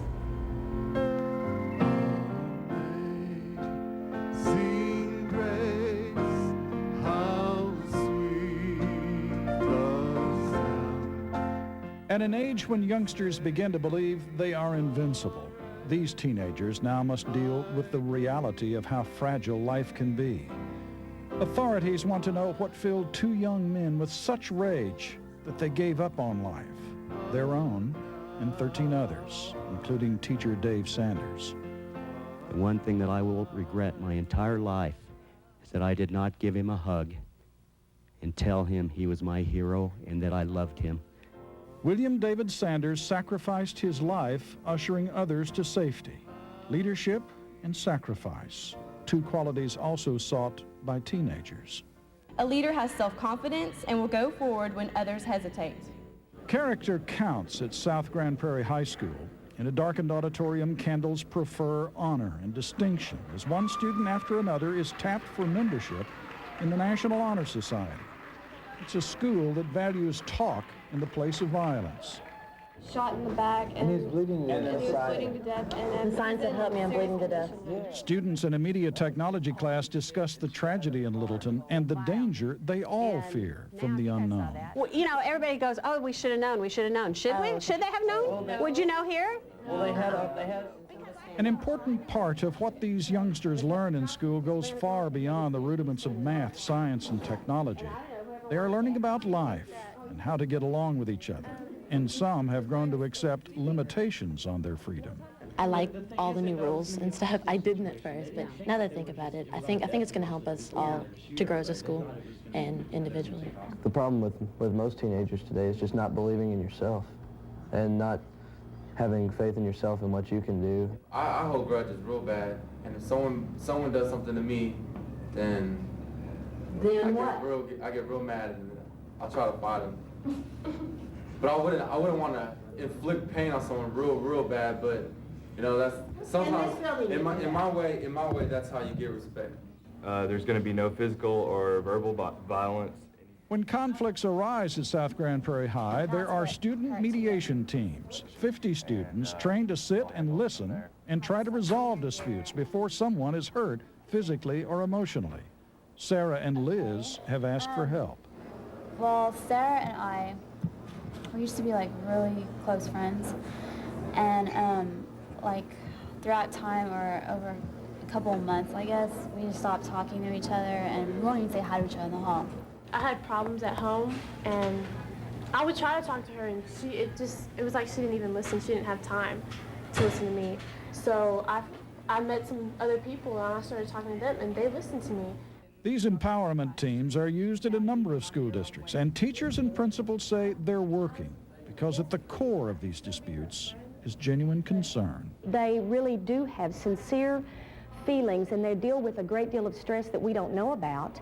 And it teaches them that, you know what, someone will listen to you. A lot of times we tend to think teenagers are callous and don't care, and something like this happens and you realize, no, they care a lot.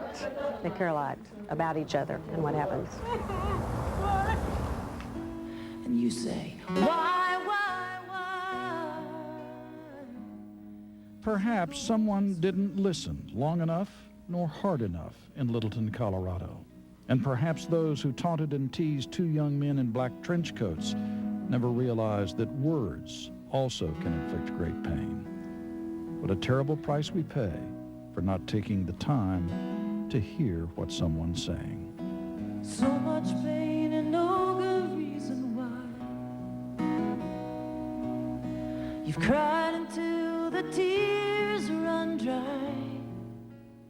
Doug Fox, Channel 8 News. So we've set aside the next half hour to get a better understanding of how teenagers think and how they feel. Earlier tonight, about 1,200 people joined us here in the cafeteria for a Family First Town meeting to listen to them. We'll show you some of that a little later. We invited some of those teens and a few adult experts to continue that conversation right now. That's right, and we're going to start with Kate Irwin. She's a 19-year-old student and author. She's written a book called Depression, Challenge the Beast Within Yourself and Win. She did also the art within the book, and it describes an amazing story about surviving depression. Kate, thank you so much for joining us tonight. Thank you for having me. Yes, can you tell us about your book? Tell us your story. Well, I'll cut it short. Yes. Yeah. That's fine. Well, it was about, I was going into my freshman year in high school, and I had noticed that I just became unmotivated. Things that used to interest me just didn't anymore, to a point that summer where I didn't even want to get out of bed. And then that gradually got to the point where I was suicidal, and was very close to ending it. But then I was hospitalized to keep myself safe, which pretty much saved my life. And you were able to essentially draw yourself out of this depression with Right. the drawings in your book. Right. Art has always been a therapy to me, just to get it out on the paper and have it in a tangible form where you can show it to somebody. This is how I feel. This is what's, you know, inside me controlling my thoughts and stuff, and it's the beast, basically. How important was it to you at that dark moment to express yourself to your parents, siblings, friends, to get that hurt out? Well, most people recognized that there was something wrong with me because I was usually pretty lively, and I just totally transformed into somebody who was really, you know, I didn't want to even talk to anybody. I had a look in my eyes where there wasn't anything behind it. Mom would look at me and there wouldn't be a soul behind my eyes, you know.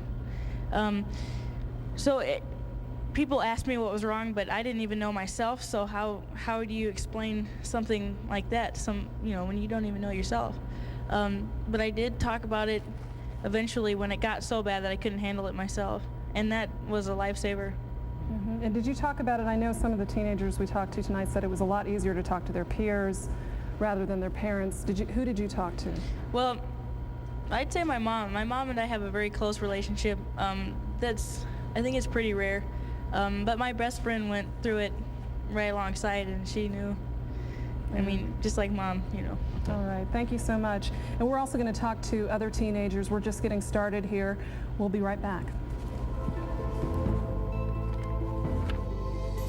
I'm involved in a lot of things at school. I think I've got a successful future ahead of me and all that kind of thing, but I don't really have that at home either. I've just kind of found my way through good peers, through getting involved in stuff. So if we could just have that, I know it's so simple, it's so basic, but we really do need that today. We really need to be able to go home and maybe have dinner with each other or just talk to our parents to be close to them again like it used to be.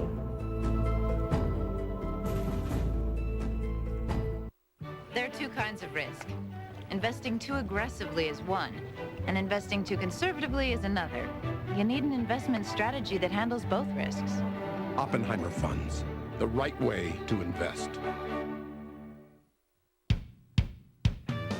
Ford and Texas go hand in hand, and now's your chance to get your hands on a brand new F-150 with low 4.9% financing. That's 4.9 financing on the #1 selling full-size pickup in Texas and the truck with the most power and payload in its class. Ford F-150 and Texas. Now that's a winning hand. To get an F-150 now with 4.9 financing, get to your Texas Ford dealer today and see why Ford is the best in Texas.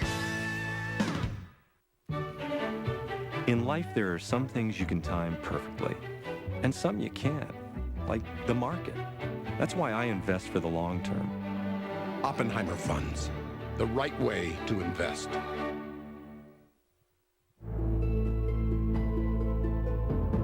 I wish my dad knew that he is an important person in my life, a very important person. Just to know that he is always there and that he cares not only for me, but my sister and my mother. Just, he's always loving, and there may be hard times or good times, but he's always a great father.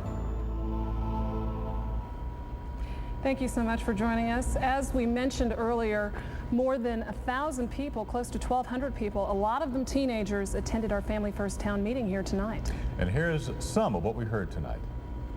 I think it's important to realize that peer pressure is part of it, and that family does help a lot, and that friends help a lot, and teachers and counselors. But I think the most important thing to realize is it starts with you.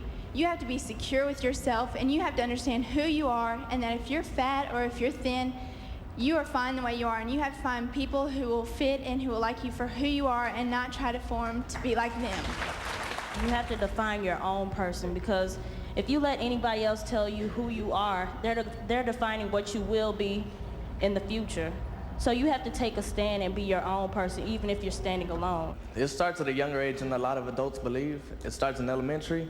have a little sister, and she comes home and she says that she sees kids getting in fights, and they think it's just high school. It's not. It starts when they're little, and then that's when they choose who they're gonna hang out with and who they're gonna be with and who they click with. So the adults need to target the younger kids, not just high school. It's too late. So from one parent to the other, it's time that we put the family back in the family room. Sit down, talk to your kids, ask them, what do they want to be when they grow up? How do they plan to get there? And how are you going to help them achieve those dreams? It starts in the family. It's not our public officials' place to raise our children. They didn't ask to be born. We brought them into this world. It is our time to take care of them. Well, I'm not trying to be racist, but I know my blacks park over there, whites park right here, Mexicans park in the back. It's just like that. It's just like, I'm just being honest. I'm just being honest. Most of these people know when you go out in the parking lot, it's segregated. People, the people that wear black park right here. People that wear white park over there. It's just like that. That's how it is in high school. I think it's kind of sad that we don't mix more than we do, but then again, you can't exactly blame everybody for it because it's the way you sort of grew up, but you're more comfortable with the friends that you're with, and you just sort of naturally go eat with them or go park the same area they do. I just wish that we could just mix more than we actually do.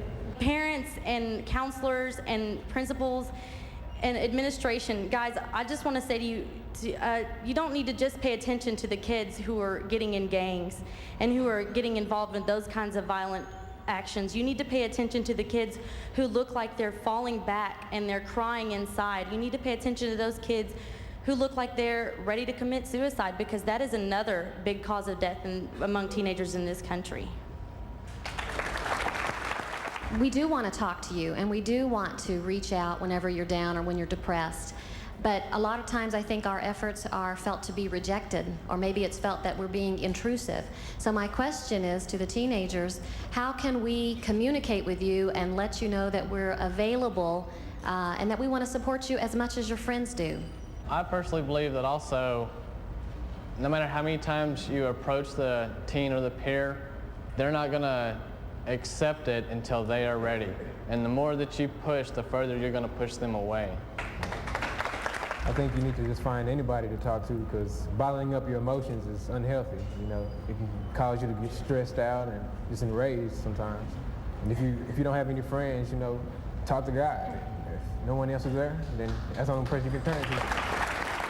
Every Sunday that parents go to, and they give you a list of the gangs, and this is what to look for when your child's in a gang and when your child's coming home and when they're drunk or when they're high. And my mom went to those kind of meetings, and then she bettered herself. You parents have to better yourself before you can better your children on discipline.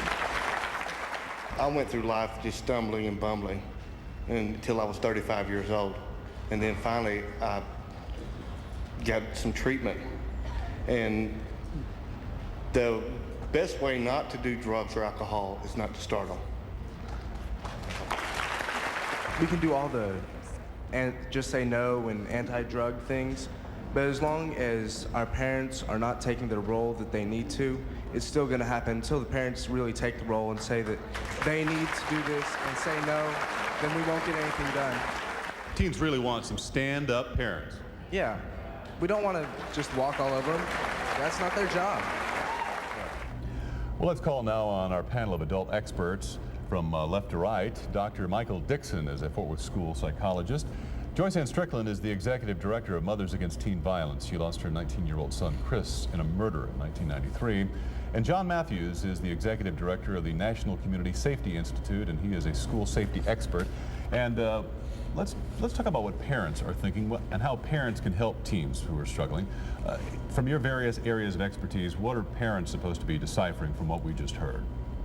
Dr. Dixon? Well, I think you said it well earlier, Brent. Listening is an art, and we're not certainly all equally good at it. And I think it's not as easy sometimes as it sounds.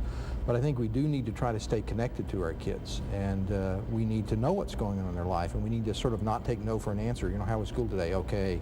Well, what really happened at school today? Well, not much. Well, tell me, you know, like asking 3 times, say, as a minimum, not just taking that first answer, you know, as well, nothing, or whatever. And again, it's just not an easy task. I mean, I think being a parent is probably one of the toughest roles we'll ever have in our whole life. Suzanne? It's the toughest role, and but then it's the most important role. And I think that parents have to arm themselves with information and understand the ingredients of good parenting. That's very important. John, one of the questions tonight was from a student. Is his high school here, South Grand Prairie High, going to be secure enough? Obviously, they're thinking about it in light of what happened. Right. It's on the minds of the students, and it ought to be on the minds of the parents also. You know, we've got roles and responsibility as parents and obligations to watch out for the kids, and I think the students have obligations to watch out for themselves and to listen to each other. And if I had one word for the parents, it'd be perseverance. I've talked to a lot of parents said, well, I called the school or I tried to get help. But you got to persevere. If you really care about your kids, if you really love your kids, you got to keep calling. You got to talk to the counselors. You've got to make sure that the students get assistance. Okay, thanks very much. And we'll hear more from our teens who are assembled here tonight when we come back in just a moment. My parents don't understand how really difficult life is right now for me. Because with school and college and looking for scholarships, and it's really, you know, there's a lot of pressure and trying to pass classes and keep up with your activities. It's really hard to do all of this at once.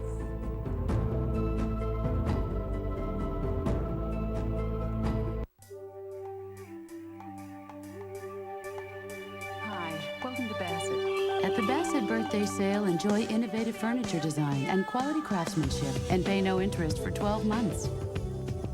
Celebrate birthday savings like this impressive Chateau Marseille sleigh bed, just $4.99. Or a 3-piece contemporary sectional sofa, only $17.99 for a limited time. Hurry, the Bassett Birthday Sale ends May 3rd. Ford dealers now have everyday low prices. And with summer coming, it's the perfect time for an air conditioning system check. Get one now for just $29.95 or less. Or get brake service for $95 or less installed. The right people, the right parts, and always the right prices. Quality Care service at participating Ford dealers. At your service, Quality Care. Stop by your nearest Texas Ford dealer today for these great Quality Care service specials. I wish my mom knew how much I loved her. I mean, if anything like that ever happened to me, I mean, you need to say that you love them every day. Welcome back to our conversation. We are now going to turn the mics over to our teenagers who are with us. And since we just got finished talking about parents and what parents can do in order to help you, I'm curious to find out what you're looking for from parents. And we'll start over here with Amber. Okay, something that I think is that adults always stereotype teenagers, and they're always telling us show respect for adults, but a lot of times the adults don't show us respect first.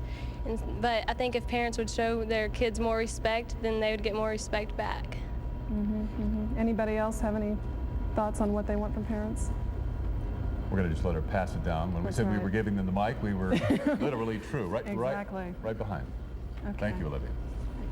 I just think that we as teens, 16, 17, 18, the biggest thing that I look for in my parents is to support and to believe that our life is hard. Just because we're 16, 17, and 18, and that we go to high school during the day and that we see our friends all day, doesn't mean that we don't have stress and that we don't have hardships in life.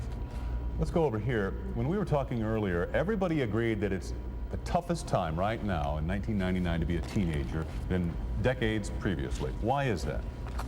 There's so many expectations that we're expected to live up to. We're expected to be a great student. We're expected to be great athletes. We're expected to always stay out of trouble. And when we slip into a little bit of trouble, it seems like, oh no, that's a bad child. She wasn't brought up the right way, but that's not right. It's so much harder to be a teenager now because there's so much more that we have to do that they didn't have to do in the 60s. Things have changed so much.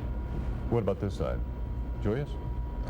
I feel that all those things are a little bit different now, and I do feel that, we do have a lot of stuff that affects us, but I don't think people realize that our parents grew up in the 60s and 70s, so that was one of the toughest times in America. Desegregation, the hippie movement, so drugs were a problem then just as big as they are now. Premarital sex, all the same things we go through. So it may not be the exact same thing, but I think they have a lot of events that happen to them that's comparable to the stuff that happens to us. We just need to listen a little bit and you'd be surprised. I think that the issues are, there's still some of the very same issues, but we still need to deal with it, just because my heart goes out to all the people at Columbine. I mean, with all these instances going on in our public schools, we have to like start thinking about what we can do to make it better and make a difference. So. I think all of us want our parents to lay down some kind of guidelines, you know, and I think that's one thing that parents need to do is they need to take on the role as a parent and say, these are the limitations, because I think, you know, all of us feel that whenever our parents say, you know, I don't want you to do this, that they're saying that because they love us and they care about us and they want to protect us. Now, one of the things that I thought was interesting from the town meeting is somebody stood up and said, you know, I really don't want necessarily advice. I just really want somebody to listen. Would you agree with that? Yeah, does anybody have anything to say about that? Actually, I believe that it's not so much the issues that we deal with, but it's more just the fact that we deal with the issues at such a more young, we deal with such mature issues at such a young age now, like child abuse and sex in general, and just the simple fact that it's easier for children to get drugs and alcohol compared to the way it used to be, and it used to be a little bit more difficult to get it. And I think that we should be able to go and talk to our parents about it and let our parents know when people are, you know, trying to convince us to use drugs or to use alcohol or anything of that kind. Go ahead. I think that everything starts, like she says, everything's starting at a younger age now. The kids are starting drugs earlier. Child abuse is becoming bigger now than it was back at our parents' days of growing up. And as far as having somebody to listen to is more important than having your parents care about you, and you know that, but it's nice knowing that somebody else can care about you and to listen to you other than your parents, and to have them listen to you also. What of the notion of fitting in? We've heard and read a lot about these two young men in Colorado and how they were almost wallpaper shy and they didn't fit in. Talk to us a little bit about how hard is it to fit in, even if you're considered popular? Anybody?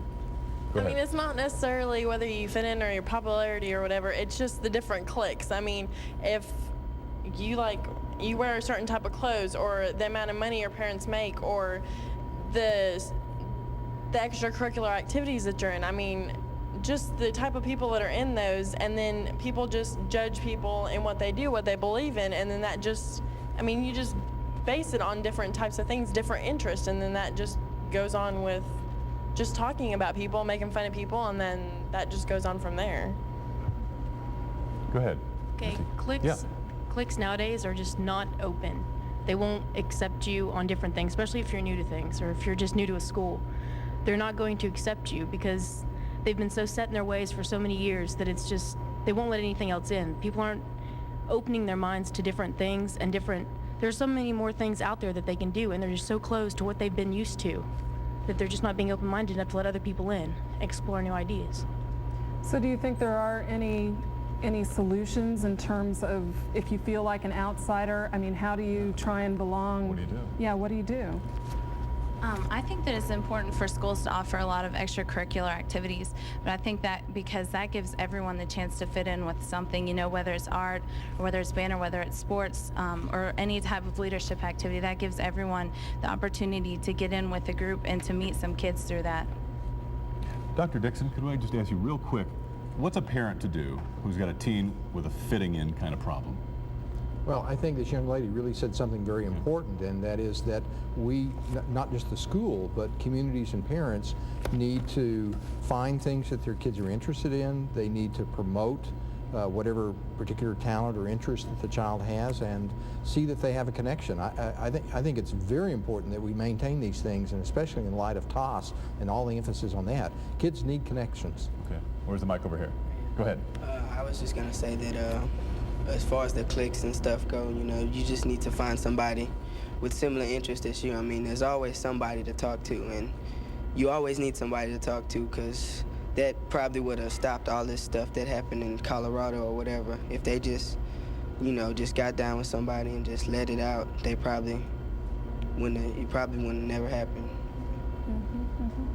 Now also, another thing that was brought up, the fact that things are starting so much younger nowadays.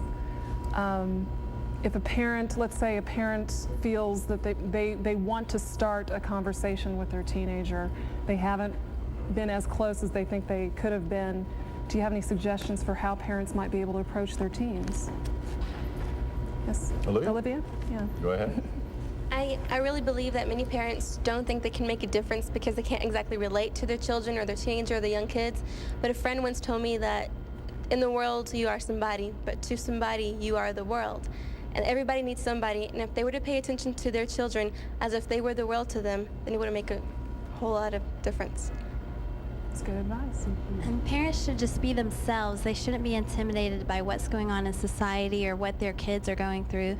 They should just be able to be themselves and love their kids for who they are and accept them as who they are. And that'll make the kids open up to them and be able to talk to them. Okay, thank you so much. And we will be right back. Listening to Texas Teens, a News 8 Family First special presentation will return in a moment.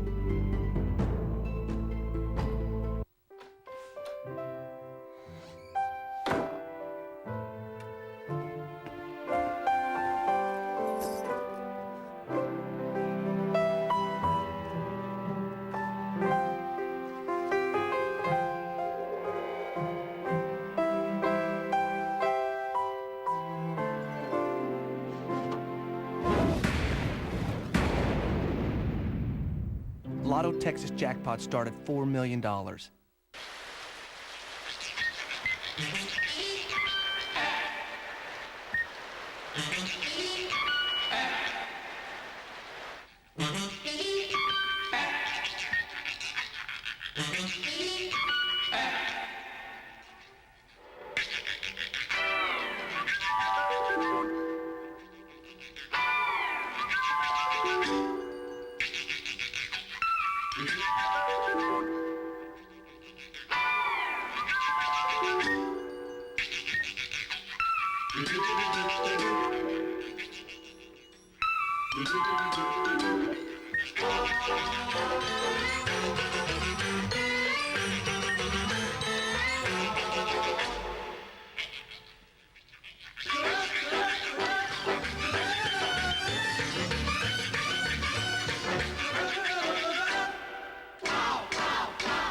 When I think about my friends, I wonder if they know how important they are to everyone else.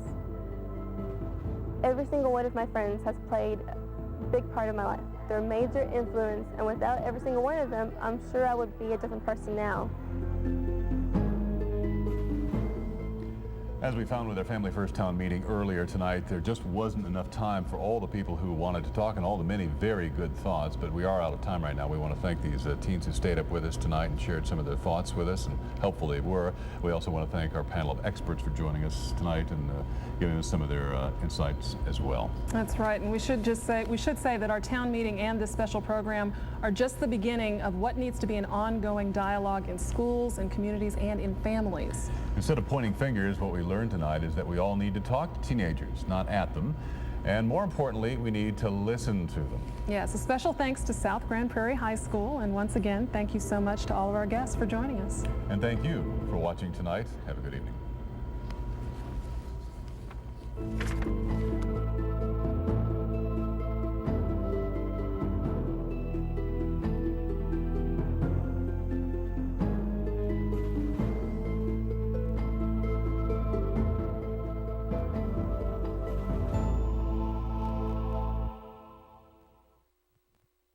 There's a lot more to transportation than just getting from point A to point B. Hope Cottage Pregnancy and Adoption Center invites you to the Hope Cottage Tea and Fashion Show, Sunday, May 2nd at 3 p.m. at the Crown Plaza Hotel in Dallas. Enjoy an afternoon designed with moms and daughters in mind. It's the latest in fashion from Laura Ashley and Hope Chest, a resale shop for maternity, baby, and child. Tickets are only $35 and make a great gift for mother.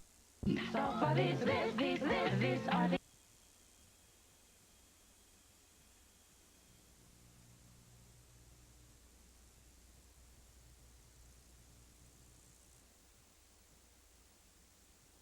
grandstand full of screaming fans is but I am the all revolve around me. Without my warmth, they're just big dark pieces of rock.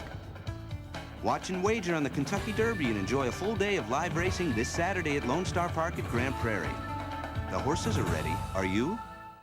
Only Dalworth Carpet Cleaning offers you 2 ways to save with our Monday-only special. Have 5 rooms cleaned for only $99 or your entire house cleaned for just $199. You choose the special that's right for you. Either way, it's a limited-time offer, and you must call by midnight tonight for the Monday special. 5 rooms for $99 or your whole house for $199. Call now. Call 267-8433 because the next best thing to do is Dalworth Clean. Now serving Sherman Denison. The most watched local weather team, News 8 Weather, now. April 26th, 1999.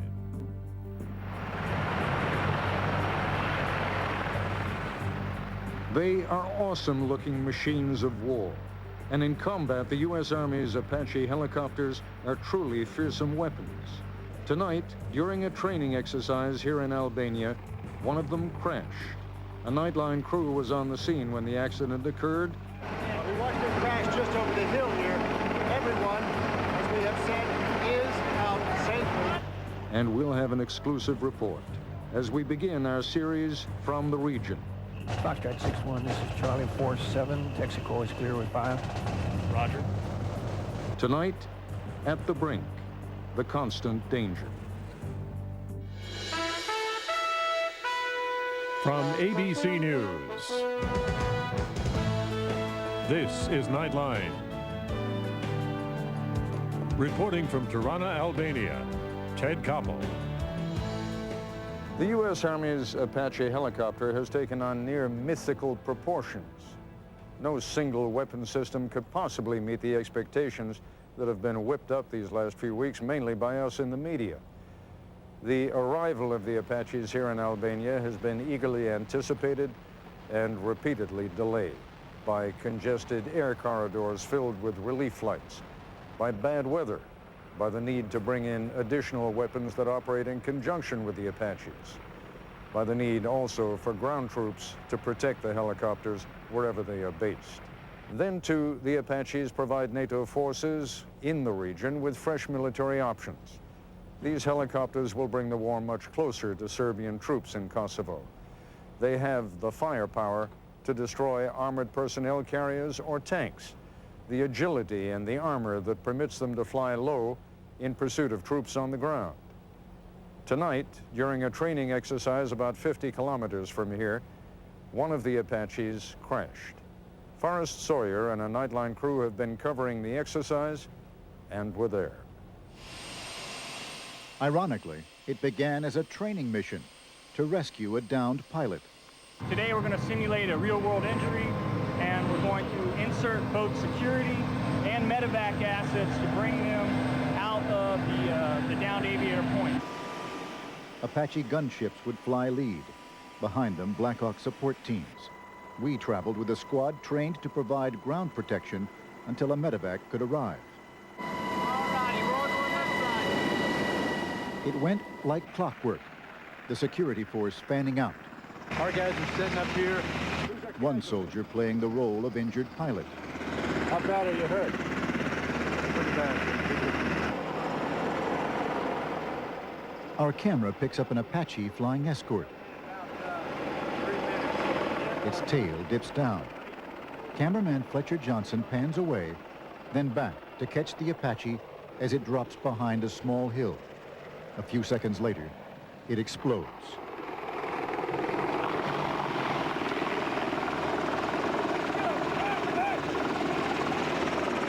Now the team must try to rescue pilots for real. As the helicopter burns and the smell of gas fills the air, the soldiers risk their lives to pull them to safety. We got it, guys. We got the guys. Let's go. Take your time. So let me go down front, okay? Yeah, we're off. Everybody off this hill. Let's go. Off the hill, sir. The pilots are taken down the hill. Okay, we're going to call a medevac in for you guys, get you out of here, we'll secure the rest of the aircraft. But it is not over. A lot of fuel in the fuel tank. A lot. Okay, gentlemen. We had all the missiles, 4 missiles. You had 2 rocket pods filled with 19 rockets each. A lot of ammunition up there, 30 millimeters. Hey! The crash happened about 15 minutes ago. Everyone, as we have said, is out safely. We've got 2 men we still have to evacuate. Sir, do you have any bleeding? His finger. Go to the medevac frequencies 9 and drop it off to secure. Stay with it. The medevac is rushing toward them, but time is moving very slowly. No one knows the extent of the pilot's injuries. For security reasons, the Army has asked us not to identify either man. Watch your eyes. Huh? Close your eyes. Medevac in! That little flex room on the face, otherwise you're all right. For one of the pilots, shock is beginning to set in. Some of the soldiers hover over the 2 men. Others keep watch. All of them wait. It is nearby now, and the soldiers move the pilots to lower ground. And at last, the medevac arrives. In minutes, both pilots will be looked after in an Army MASH unit. Remarkably, they have suffered only minor injuries. The Apache was destroyed, and an investigation is underway to determine what went wrong. For Nightline, this is Forrest Sawyer, outside Tirana, Albania. From a U.S. Army training accident tonight here in Albania to the desperate search for a revered Kosovar Albanian community leader. That story when we come back. This is ABC News Nightline, brought to you by MCI.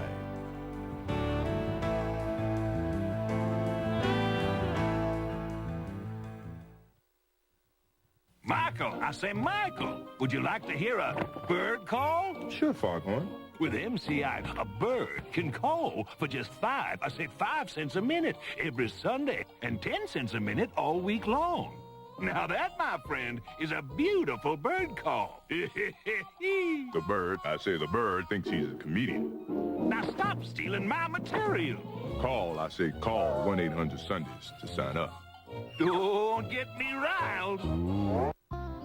We're picking up our CEO. Fortunately, the company cars have OnStar. We swerved off the road and boom, the airbags go off. There was a deer. I never saw it.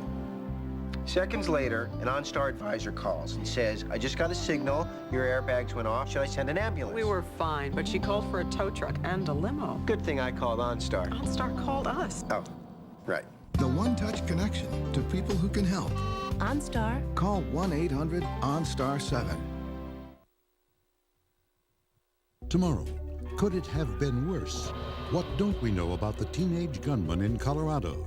Watch ABC's World News Tonight with Peter Jennings. Toyota on Family Matters. What was I thinking? She's too young to be dating. Dad, go away. He'll see you. That's your Corolla, young man? Yes, sir. Step inside, son. I can't call you son, can I? Sure. Meet our daughter's new young man. Dad! Toyota Corolla, because your family matters. Right now, get $500 customer cash on Toyota Corolla, the most trusted car in the world. Visit your North Texas Toyota dealer. A sparkling love story. Presenting Elizabeth Arden, Splendor. The enchanting new fragrance that sparked the most romantic love story ever. Elizabeth Arden, Splendor.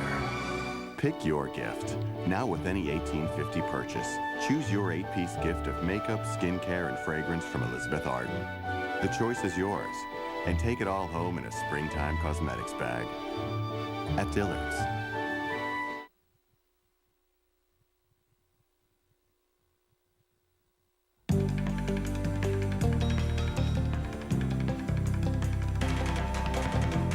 To the forces of NATO and the United States, this is a new and unfamiliar theater of combat. To the Serbs and Kosovar Albanians, it is an ancient one. Several years ago, when most of the world was paying little or no attention to that struggle, the BBC focused on one particular village in Kosovo and on an extraordinary Kosovar Albanian who lived there. Our own producer, Jill Parker, wondered what had become of him, and Nightline correspondent Dave Marish reports on what she found.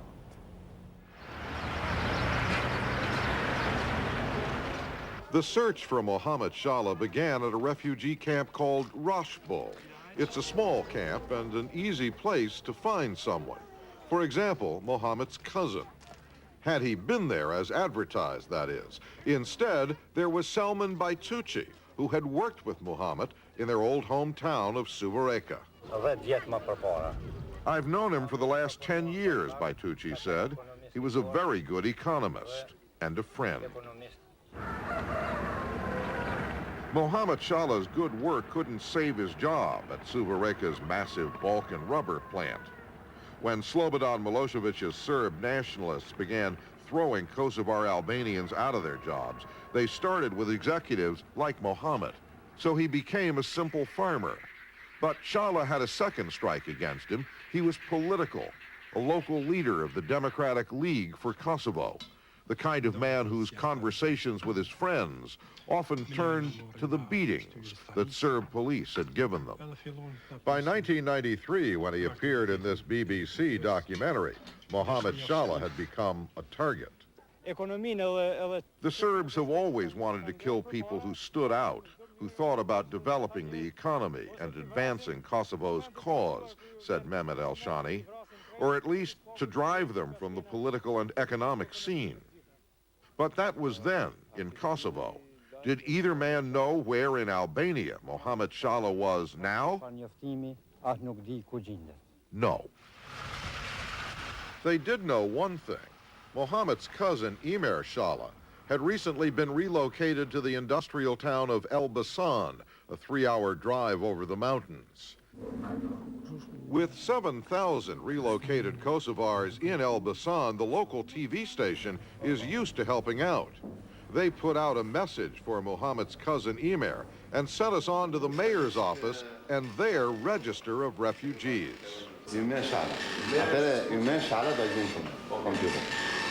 Okay. Shalas, the municipal refugee list, had 100 of them. None of them Emir Shala from Suvareka. But hold on, there was a Mohammed Shala in town. But it wasn't our Mohammed Shala. In fact, it wasn't even a Shala from Suvareka. Not everyone registers, the clerk said, trying to be encouraging. His subtext, keep on looking. Don't give up. Try Rushit Salami. For the past 3 weeks, the man in charge of Elbasan's refugee population.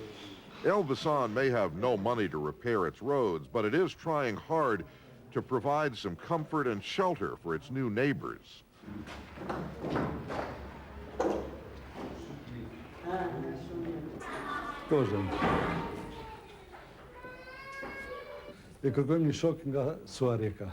Are you from Suvareka, Salami asks over and over. As room after room answers no, this former hotel manager from Kosovo's capital, Pristina, gets more and more upset.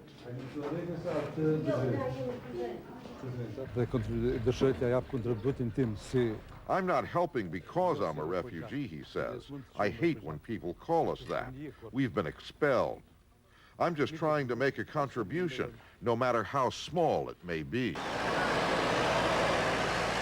But if Elbasan Camp proved a disappointment, the streets of the city turned up gold in the persons of the Kuchi family, 26 strong, just out of Suvareka, living in the home of a brother, a retired electrician. Skender Kuchi had met up with his old friend Mohammed Shala and his family, trekking to exile in Albania, just a mile or so north of the border. I spoke to his brother for about 2 minutes. How are you? How was the journey? And so on. After he left Suvareka, Mohammed and his family had tried to return home, but they weren't allowed back. They were told, either you go somewhere else, or we will kill you.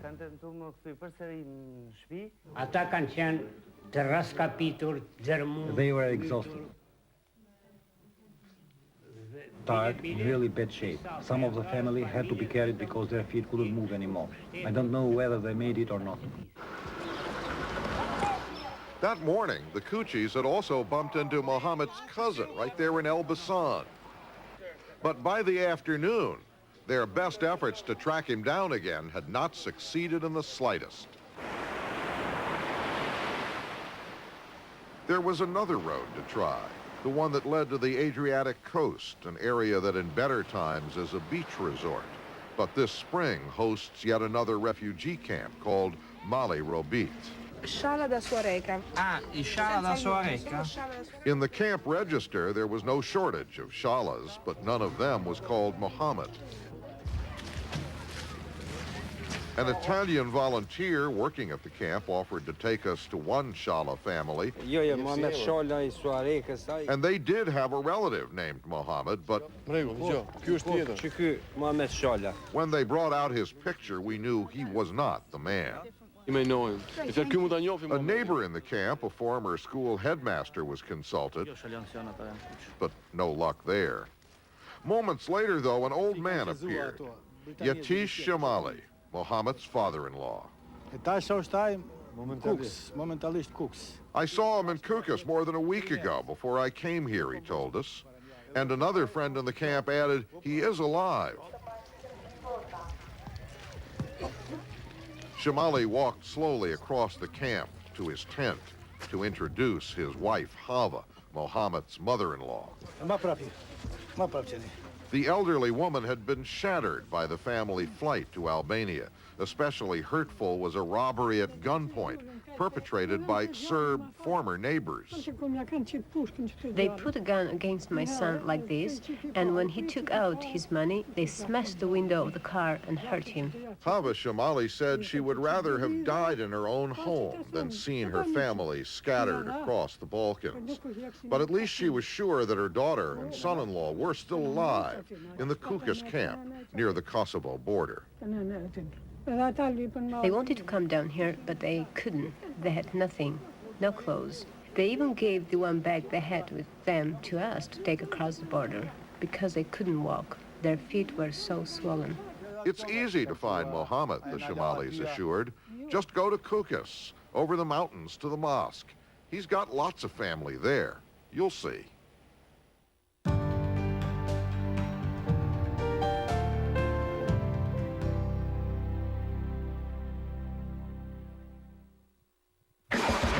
The master thief. You want to get him or not? He's not gettable. The perfect plan. Why are you following me?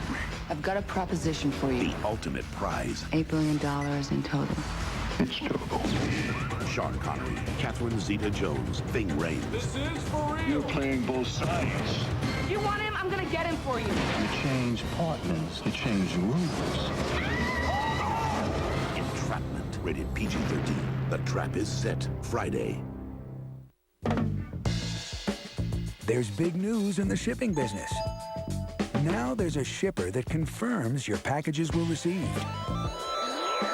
A shipper that uses digital scanners, lets you check on delivery by phone or internet, and can save you up to 65% over 2-day services.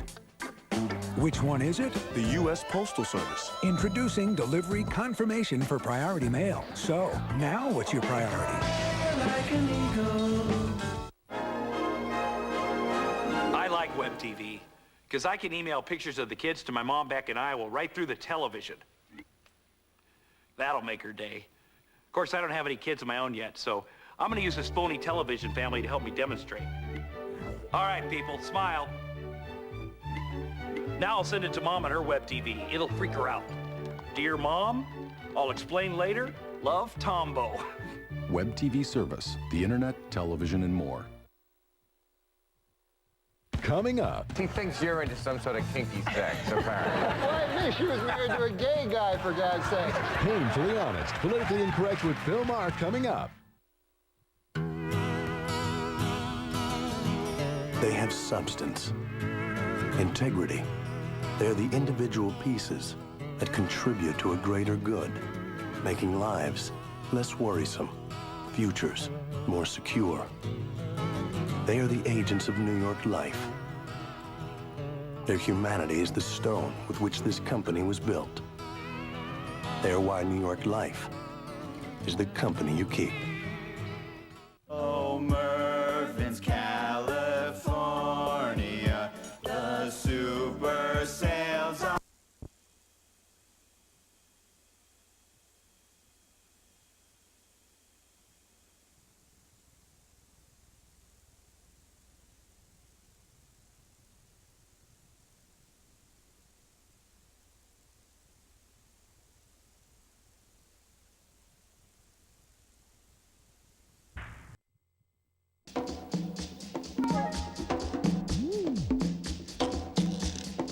To clarify investment opportunities, you don't need better reading glasses. You need better reading.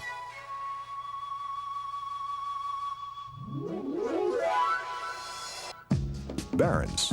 It's how money becomes wealth. No one looks at the market with a more insightful eye than Barron's, offering timely coverage of stocks, bonds, mutual funds, everything the independent investor needs to stay informed. Subscribe now, and you'll also receive this Barron's Stock Evaluator free. It lets your computer help you turn money into wealth. Get 13 weeks of Barron's and the Stock Evaluator all for only $39. Call now toll-free in the continental U.S. 800-892-9000. That's 800-892-9000.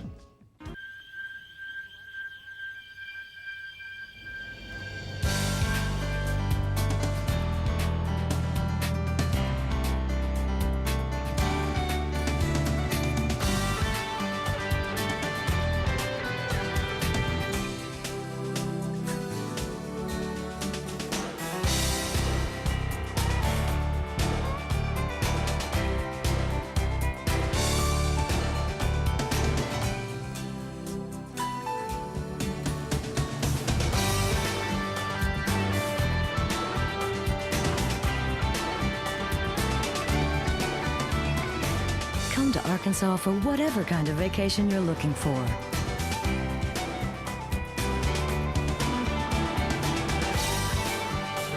Call for your free vacation planning kit today.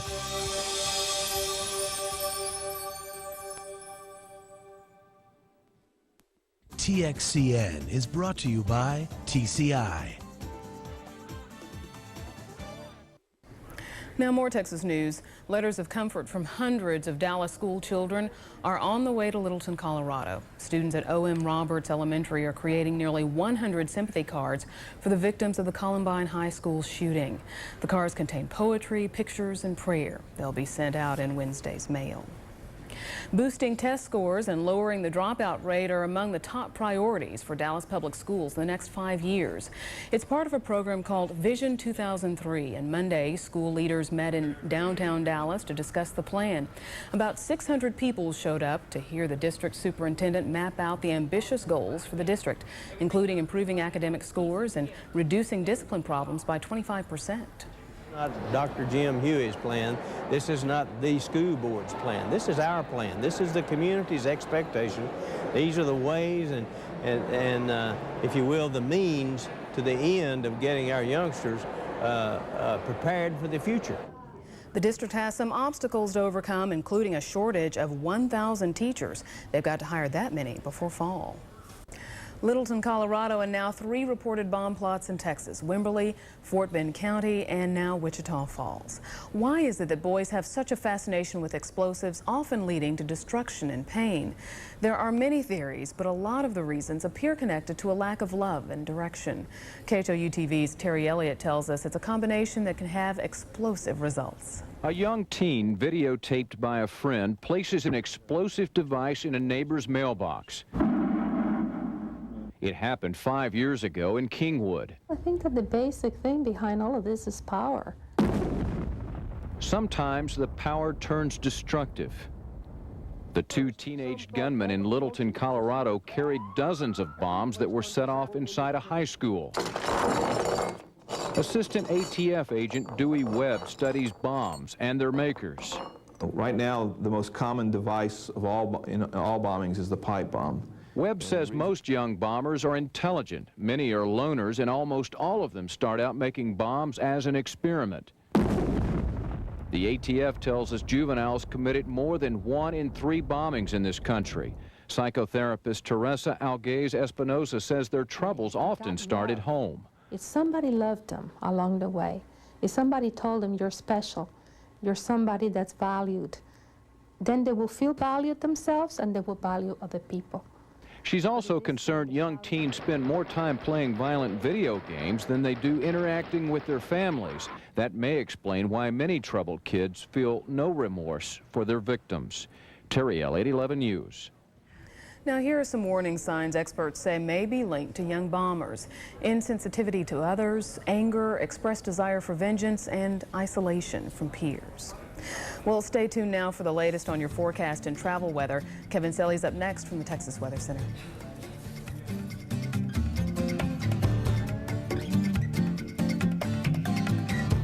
It's a disease I'm still trying to cure myself of. The disease to please. It really is like a sickness. She's got it so bad, she'll let her hairstylist do anything. I've had this too. I went bald once. The disease to please just about wrecked their wedding. My mother-in-law needed a grand march. What is a grand march? And everyone holding hands. How to stand up and say, no! Mom, I messed up. But handle those tough conversations. Next, Oprah. Tomorrow afternoon at 4 on Channel 8. This is the travel forecast, part of Texas weather every 10 minutes on TXCN.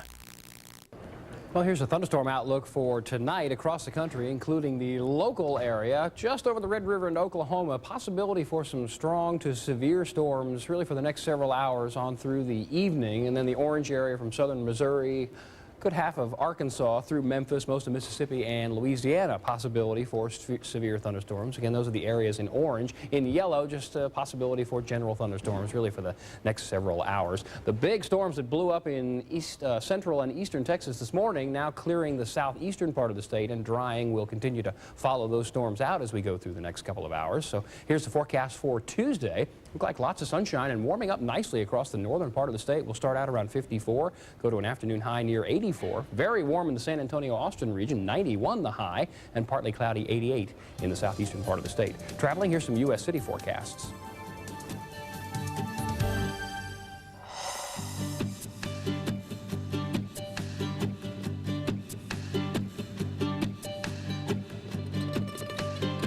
It was 2 years ago when their community center was destroyed by fire, but seniors on San Antonio's east side vowed to stick together until the day their home away from home opened up again. KENS TV's Bridget Smith tells us more. Gonna put it on my golden slippers, down by the riverside, down by the riverside. Times fly when you're having fun. And today, we're having fun. When the Ella Austin Community Center burned down in November of '97, few could imagine that a better day would come. Oh, just dilapidated is depressing. Johnny Daniels was one of those people. This is why I spend most of my time. And for a senior, this is a good place. We had games, we had pool tables, dominoes. Today, he came back to the center. You're a good domino player. To celebrate the better day. Well, I'm really excited because I was here when we was disappointed two years ago.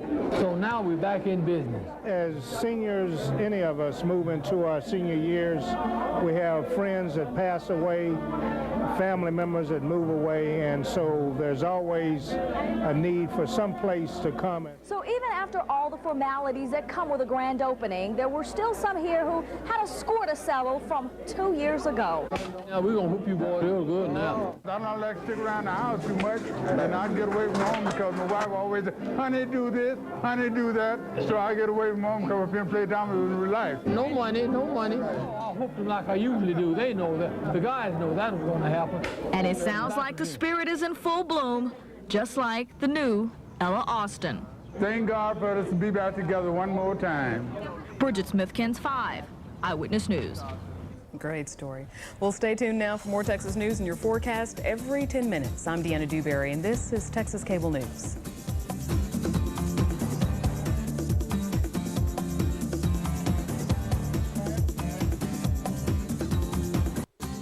You are watching TXCN, Texas Cable News. In the face of severe weather, depend on News 8 DopplerNet, a sophisticated network of Doppler radars combined to identify and track storms in real time, bringing you instant information from across more than 300,000 square miles. The largest weather coverage area in North Texas. Powerful, precise technology, the only system of its kind to protect you when severe weather threatens. News 8 DopplerNet, the kind of coverage you've come to depend on. News 8 Weather, now. Have you ever dreamed of living in your own log home? Country's Best Log Homes magazine can make your dream a reality. Each issue, our experts give you the practical guidance you need to plan your dream log home, how to pick the log home package that's right for you, how to decorate your log home. We'll give you ideas for log home kitchens, luxurious baths, warm living rooms, intimate bedrooms, and there's more. Our financial experts will help you find the best log home mortgage. Our building experts will advise on how to design your home for maximum energy efficiency. Order your subscription to Country's Best Log Homes now. You'll receive a full year of Country's Best Log Homes magazine, including our 300-page annual buyer's guide and model home directory, all for only $19.95. But that's not all. As a free bonus, we'll send you this log home planner kit for ordering now. So call right now to get your subscription, including our 300-page annual buyer's guide, a total of 6 issues, plus your free log home planning kit, all for only $19.95. From WFAA-TV, the Dallas Morning News, and the state's most trusted news organizations, this is TXCN. Thanks for joining us. I'm Deanna Dewberry, and this is Texas Cable News Prime. Coming up, a judge decides whether 4 teams accused of planning to blow up